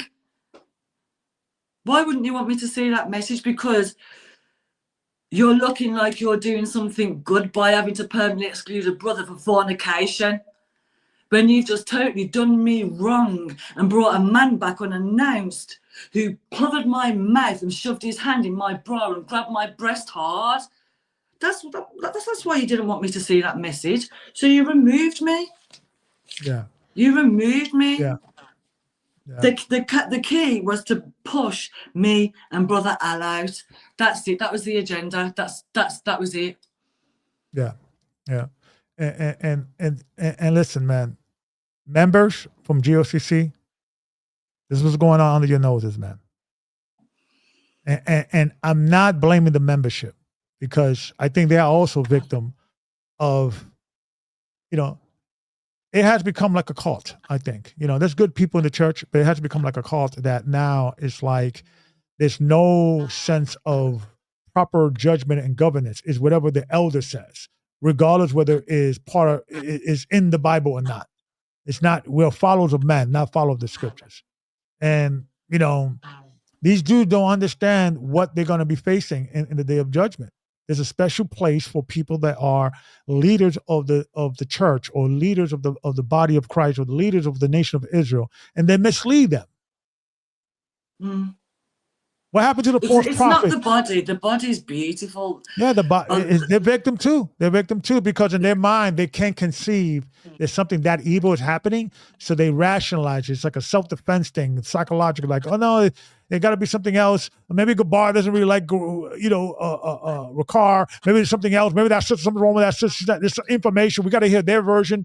And I could understand from a viewer perspective, looking in from the outside. Yeah, I get it. But are you going to ask those questions? And are you going to ask those questions? And if elders are going to answer those questions, right? Because I remember when all this thing with Troy was trying to was happening, right? Everybody was like, "Hey, Gabar, that's messed up. What happened to Brother Troy? That's messed up, man. That shouldn't happen." Okay, you're gonna call the Ricard? Oh, no, man, I'm not going to get involved. You know how he is. It's like, okay, so what are you calling me for? To vent? Yeah. Did I tell you? I'm not gonna mention the brother's name, but you know who you are, brother. And I'd like for you to come forward. Did I tell you that in between? One moment, because I want to be precise. In between the day that Blaine wrongfully banished my ex-partner and approximately August, we kept getting phone calls, just irrelevant phone calls. So, a brother would ring to tell us how drunk Peter was at church that day. But a brother rang. I'm not going to mention his name, but if you're watching, brother, you know who you are. A brother rang and told my husband at the time that how he had to pull Peter to one side and have a word with Peter for talking to his wife inappropriately. Now, that caused a little bit of an argument between me and my ex-partner, because I got in my emotions, because why is he ringing and telling us that? That led to loads of questions. Well, was it before me? Was it after me? Has he told the bishop? Exactly. So just like you're all whispering amongst yourselves about how Peter's drunk at church because you're telling us whilst we're going through this. Yeah. You got another brother ringing up saying about how I'd like the brother who says that. My question to you is, did you tell the bishop? Because that probably could have really helped me and my husband. Exactly, because now we see a pattern. We see a pattern here, right? And if the brother would have been more skilled in getting to the bottom of this, he would have found out, or he should have known that this dude served some time in his country for the same situation. Now you have one sister that he groped, and then another brother who talked to you and say that I had to talk to this brother, this guy. I'm not even going to call him a brother, adversary, about talking to my wife. So it looks like there's a pattern here. Yeah. Right. And the fact that this brother is not going up to, and you're right, I do agree with you. He should, after seeing this program, going to the bishop, say, yes, I had to talk to Peter about the same situation. Please right? do, brother. Please do, brother. Right. Or if this sister's lying, come on the show and tell me that she's lying. Show me the evidence. Put up I'm or shut happy up. to do a part 2. So it's like insane what's going on. I'm happy to do a part 2. The amateurs, it's like... and I won't be holding back on any names in part 2. Yeah. I've been very humble right now. And I understand that you've been trying to resolve this within the church. And I know that about you, because the first time I tried to send you back to the church, called Elder Ricard, after you have tried, for months, try to resolve the issue. You call me back a year later. I'm trying to urge you to call Elder Ricard again, right? I call Elder Ricard. Has he called you? No. Right? Outside of the argument you had with me, Elder Ricard, about when you told me, Gabar, when you coming back? And I told you, I'm not coming back until a month and this father is resolved. And we got into an argument about that. Prior to that, you did promise me you're going to call this sister. You forgot again? Or you got in your emotions since we got into an argument with a situation that was unrelated to this, which you agree, yes, I'm going to call the sister. We're going to try to resolve it. What happened? Nothing. And that's when I decided and got back to you, and I respectfully said to you, GOCC leadership team have been given enough time and opportunity from me. They don't deserve any more time from me. Exactly. And see, this is the reason why year people and need a to understand half this. to one man do the right thing. Right. And this is what people need to understand, is that behind the scenes, and thank you, sister, for you saying that, is that we're trying to resolve this issue. It's not like, there's a lot of other more stuff I could be bringing out. There's a lot of other more stuff you could be bringing. Asked for Peter to be kicked out the church. I never once demanded for Peter to be gone. Right. I only ever wanted a meeting so he would have to clear up his lies. Am I wrong for wanting my reputation? Right. But I don't want people thinking I've done things with that man. But this is the whole thing. And this is the whole thing. Why these guys are not wrapped too tight. Let's just say hypothetically they believe that there's a possibility you probably was having an affair with this guy, and we don't know the full story. We know half the story, right? We don't know whether you are either a victim, which I believe that's what you are, or the evidence points to that, or you was a woman that was having an affair with this guy. But we do know that this guy was having an affair with another man's wife, and only 6 weeks suspension without letting the person know. And when the husband, you get what I'm saying? Even if what this guy Peter was trying to spread around, because the reason why he went first is because there's a scripture in the Bible that says that he that comes first or confess first to the sin always seems more righteous. I forget where the scriptures it is. It always seems that like, oh, let me confess. But this is how these predators operate. Right? They can smell that something is coming, so let me get in front of it. Yeah. Right? And then that's what happens. And to try to muddy the waters in regards of what really happened. We don't know what she did, what she that. So therefore, since nothing could really get sustained, although he did admit it, right? He admitted it to Bishop Blaine. He confessed. And blame. What happened to the recording? What happened to the notes? I've been in meetings with GOCC that every meeting has to be recorded. That's what happened to that? Bishop Blaine did it on his own. It was always a narrative. That's if Bishop Blaine doing the meeting on his own is a narrative. Again, it's manipulation, because then he gets to control the whole narrative. I bet you blame. There's no witnesses. There's nobody taking notes. There's no evidence. It's not logged. Yeah. Hey, blame. I bet you if your boss tell you from work you got to record the meeting, you'll do it. You get fired, right? But you don't have the same respect for the body of Christ. You don't have the respect for Elder Ricard, who you claim you love so much. Elder Ricard, you're being played, but Elder Ricard's being played, and he doesn't know he's being played. Peter confessed it in front of Blaine. Any talk of affair or anything else should be over. Peter, you have admitted it to Blaine in front of me. Blaine looked at you and said, is what the sister's saying true? You nodded your head, you went like this, and you said, yeah. That's it, that's it. Everything else after that should have been done in decency and order. Mm-hmm. And if it was done in decency and order, I wouldn't be sat at home every weekend by myself, a single Israelite sister on my own, whilst that man sat in church having his glass filled up with wine. Because of Bishop Blaine's judgment. Not because I've done anything wrong. Not because I've fornicated. Not because I lied. Not because I spread rumours. But because I pushed and I pushed and I pushed to have a sit-down meeting so Peter would have to correct his lies. And I got pushed out the church for that. You banished Bishop, you banished Brother Leon for less.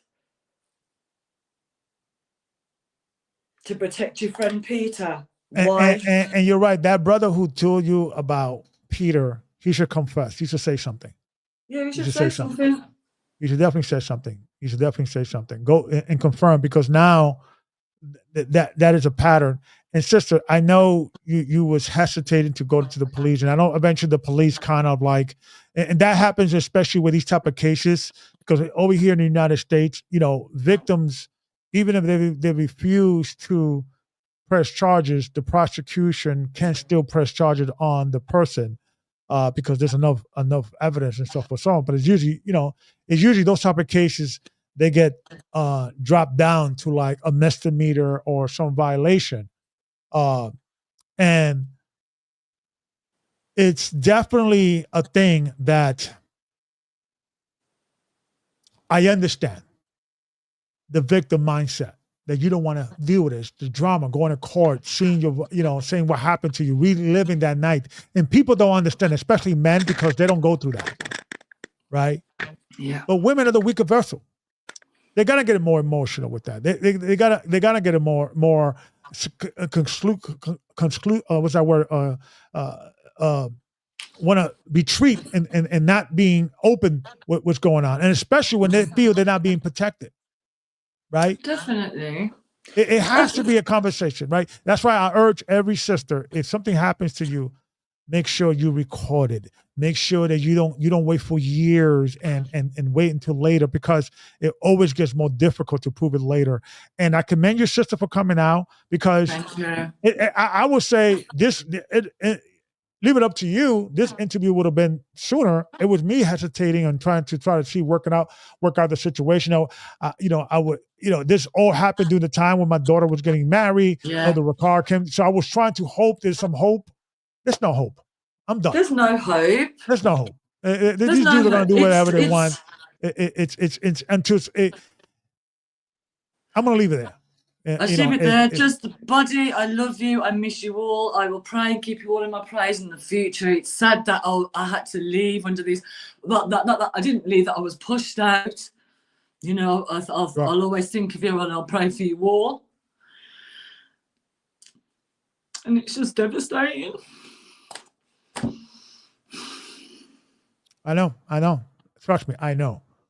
It's like your whole family has been ripped away from you. And what these idiots don't understand, these people build relationship with members of the church. They become best friends. You meet your wife, you meet your husband there, you meet your new friends. And then because some rapist, effing dude running around once is like, oh, let me just go touch this girl's breast. I never even wanted him to be out of the church. I remember saying to Blaine one time that I don't think it's my responsibility for me to demand that Peter be banned. Because I'm a woman, I don't think it's my responsibility to become between the Most High and Right. another person's journey. That's what the book's for. That's what the bishop's for. So I never demanded for this brother to leave. Right. It's I supposed to just wanted him to tell you wanted his somebody on truth. your side to be defending you and protecting you and demanding This is justice. It should not devastating. come from the victims urging the church's leaders to say, because I remember when Ricard, and because I was trying to maneuver with Ricard when I was calling him, and when he said, "Well, what did the sister want?" And I didn't want to snap at him because we were like in a good space, but in back of my mind, I was like, "What do you mean? What does a victim want who somebody grabbed her breast? What do you mean she wants, idiot?" It's these dudes are not, baby. I don't know what I can't. We're cut from different cloth. That's what it is. These guys are not really like the people that I grew up with. They're like different. You know, I don't get it. You know, I can't. It's just all sad. Yeah, It's it's like, just what a are you? really sad, You know, and it's and I going to was take like, me a long maybe time to heal. yeah, yeah. It's and sister, listen, you're It's going not to take me a wrong. long time. You're not ruined from doing this. You're not wrong. We're bringing this out, and I was wrong for hesitating, hoping this could be resolved behind the scenes, and this could be resolved, but this could be handled. But really, I'm kind of glad it happened this way because we would have put you back in that toxic environment. If that Yeah, it makes was sense. just about. I knew that from when the bishop's telling me that I can't have a meeting because Peter's not comfortable. The fight's all over. It's all over. I'm defeated. Where do I go from that? Right. You can't have a meeting. Peter's not comfortable. Give him time. Hopefully, in time. How much time? Right. Right. And do this, sister. Listen, I know this is tough. And I know because the fear is when you don't have the body, then Satan is going to attack you. You don't have the edge, right? You don't have your French good call. You don't have, don't go back to the world, brother, sister. Don't go back to the No. world. Stay true from the I've world. had Keep months to reading. go back to the world. Yeah, stay in the body. I mean, stay in the body of Christ, not necessarily GOCC, because that's a danger place. You could get assaulted there, and the bishops don't do anything. But stay in the spirit, because this is what happens. This is the fear. It's like if I stay here, I'm dealing with these issues. If I leave the church, I'm now subject to, because it does affect you when you're, because I remember even affect me a little bit when you leave the church. You start talking different. You start, not focusing so much in your righteousness and your and all that. And Yeah. I've been doing this for a long time, so I could pull myself back in, and I got man going God's way. I got and I got this going, and this kind of keeps me in tune. But what if I didn't have this, right? And I can understand what you're going through, It's the lonely. loneliness, the like you're outside of the community, and so forth, so on, and it's like when I was speaking to Ricard, I was like, what does the sister wants? Like, what do you mean? Like she's the victim here. She's It's just the arrogance and the ignorance of it all. yeah. It's unqualified men running. They should not be leaders. They should not be leaders. I could count in my hand who I could vouch for in GOCC, and it's, with one hand I'll still have some fingers.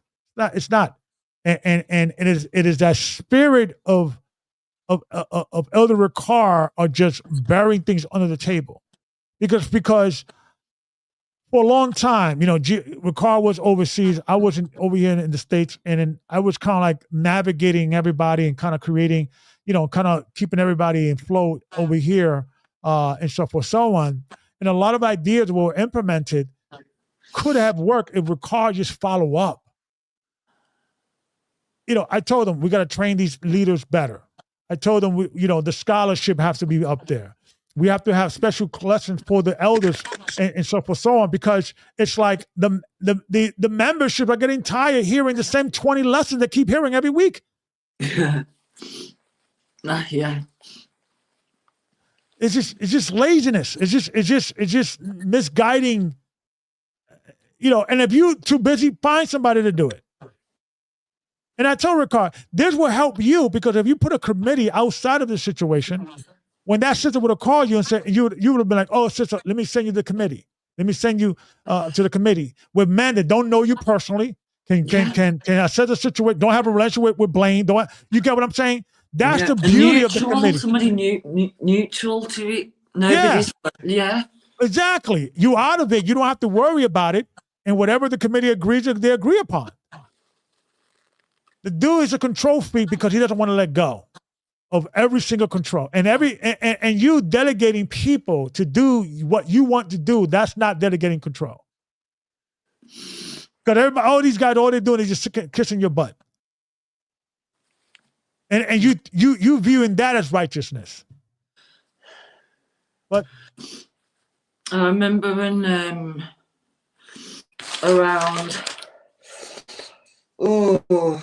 around June, and my ex-partner's really reaching out for a meeting. He's really trying, and he got a response of Blaine, and the response was, "I don't have time to deal with this." I said to my partner, well, if he doesn't have time to deal with this, then clearly he's either got too much on his payload or he just doesn't know how to handle it. How can you tell somebody, I don't have time to deal with this? You're the bishop. It's your job. Make time. Yeah. But let it have been your wife doing it. Being the one who got abused. Let it have been your sister doing it. Be the victim. Right? You will find time. It's just, sister, I'm sorry this happened to you, man. I really am. Thank you. And this pisses me off because I blame the men. I blame men for this. And this is the reason why women don't respect us. This is the reason why women are hesitant to put their full trust in men. And when you have a sister who put the full trust in the church, she found home, she found a place that she felt she's protected, she got violated again. It's not right. It's not right. And that's the truth of it. And I just thank you for the opportunity today. I do feel like a big weight's been lifted. I've had a dark cloud over me for so long, tormented every day, the same thoughts every day, because you live with it. There's no closure, there's no answers. So thank you for giving me that. No, you're welcome, sister. And I know how you feel. That's why I understand. And I know that what I went through is not even close in the same neighborhood, in the same country in what you went through. Because, it is a difference. It is a difference because, and elders don't understand. They only see it from the elders' perspective, like, oh, these people want to, all these emails, all these complaints, all this. That's the job you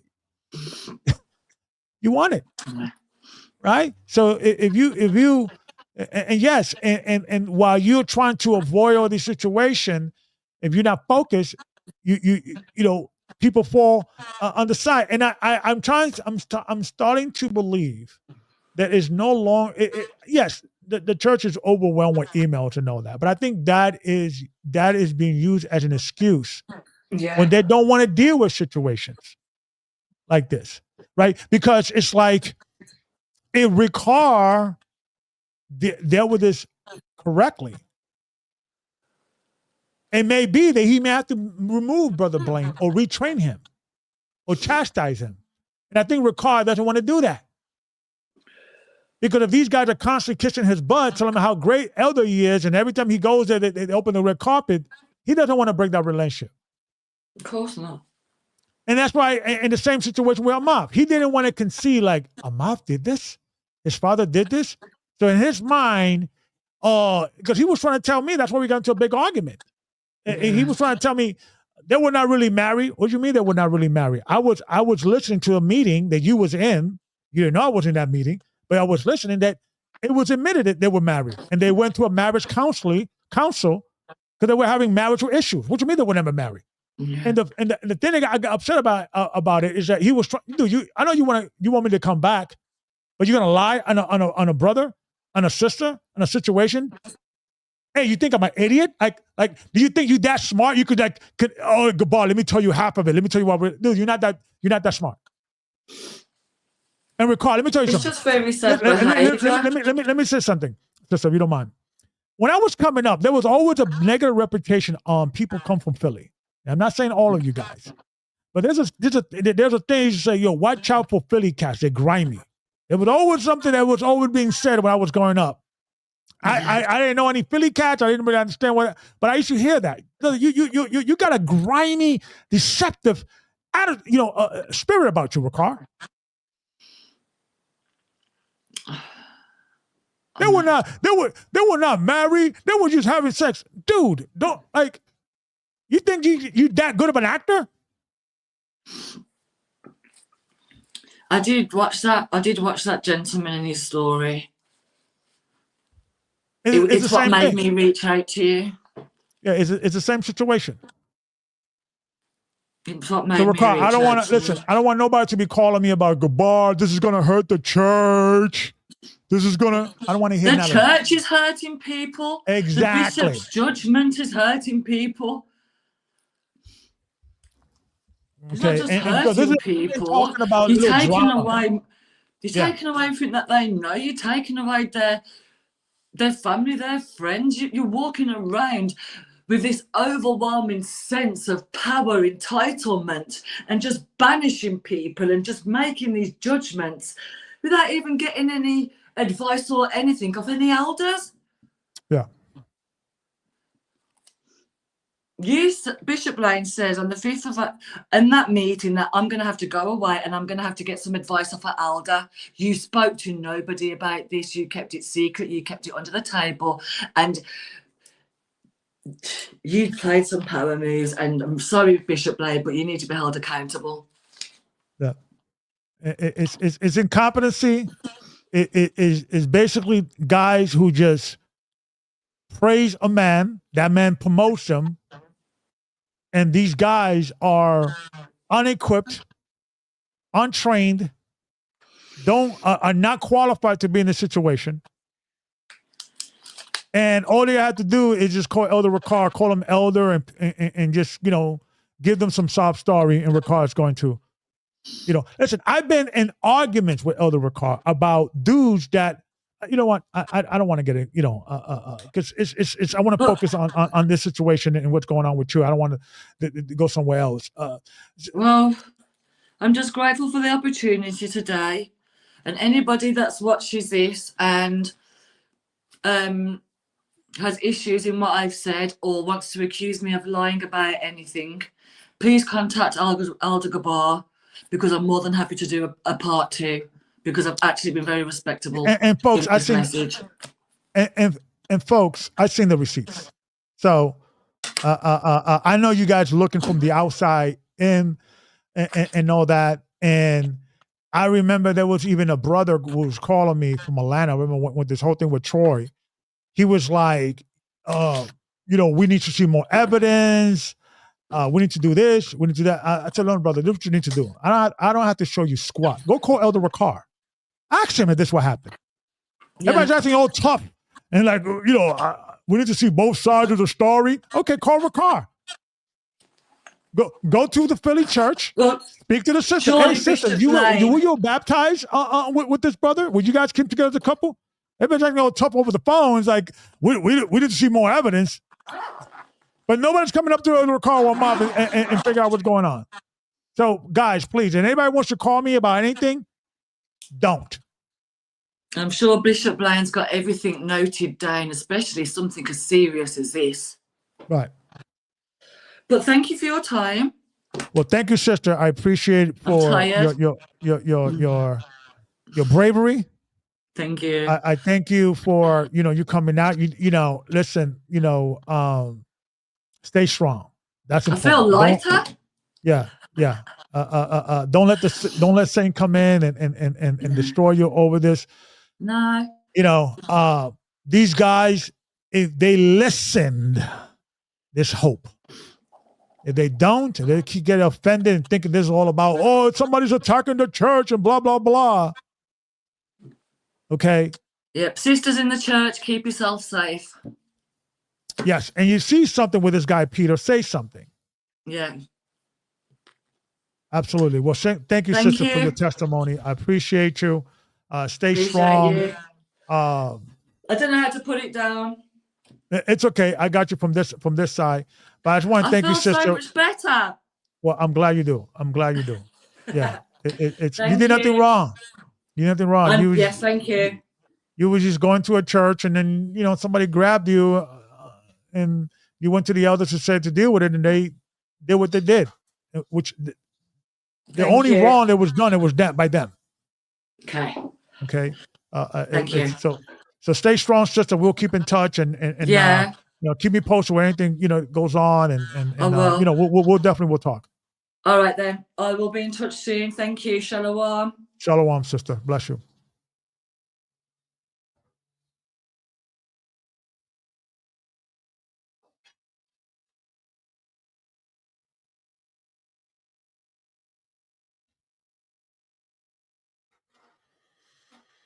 All right. And this is one of these things that angers me, and I'm no longer going to hold back what I feel in this situation, because it's just simply wrong. Okay.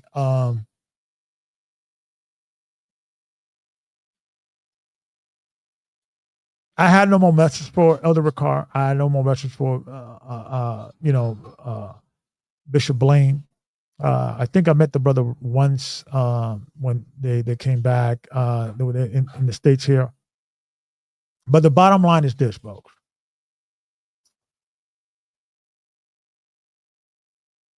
Churches have become a place that's supposed to be a place where you go and you're seeking the Most High. You're seeking to get your life better.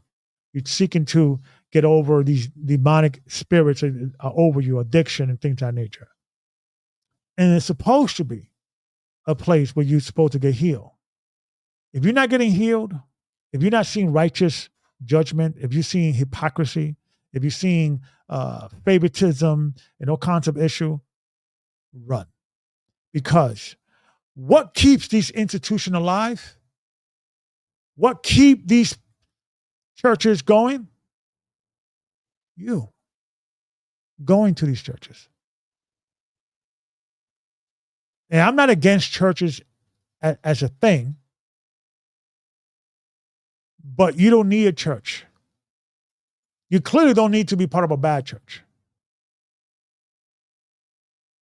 And I'm always a guy that I'm seeking, or every time I'm dealing with a situation, I always want restitution. I want people to find forgiveness and find. There's hope for everybody. There's hope for Ricard. There has to be, because he's still alive. There's hope for Bishop Blaine. There has to be, because he's still alive. There's even hope for that scumbag Peter, the pedophile, that rapist. And I don't care, dude, that you're trying to get your life together and you've been going through a lot of issues. I don't care about that. You don't touch the women of Zion, bro. You don't do that. You don't touch the daughters of Zion going to the church just because you the nerve of you.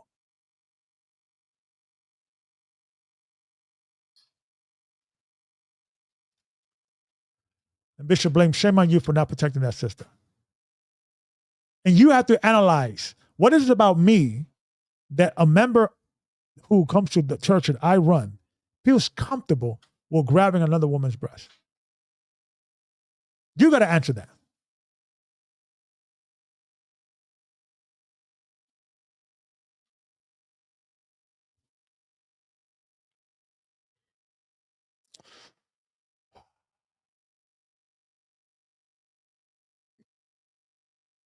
Well, folks, I just believe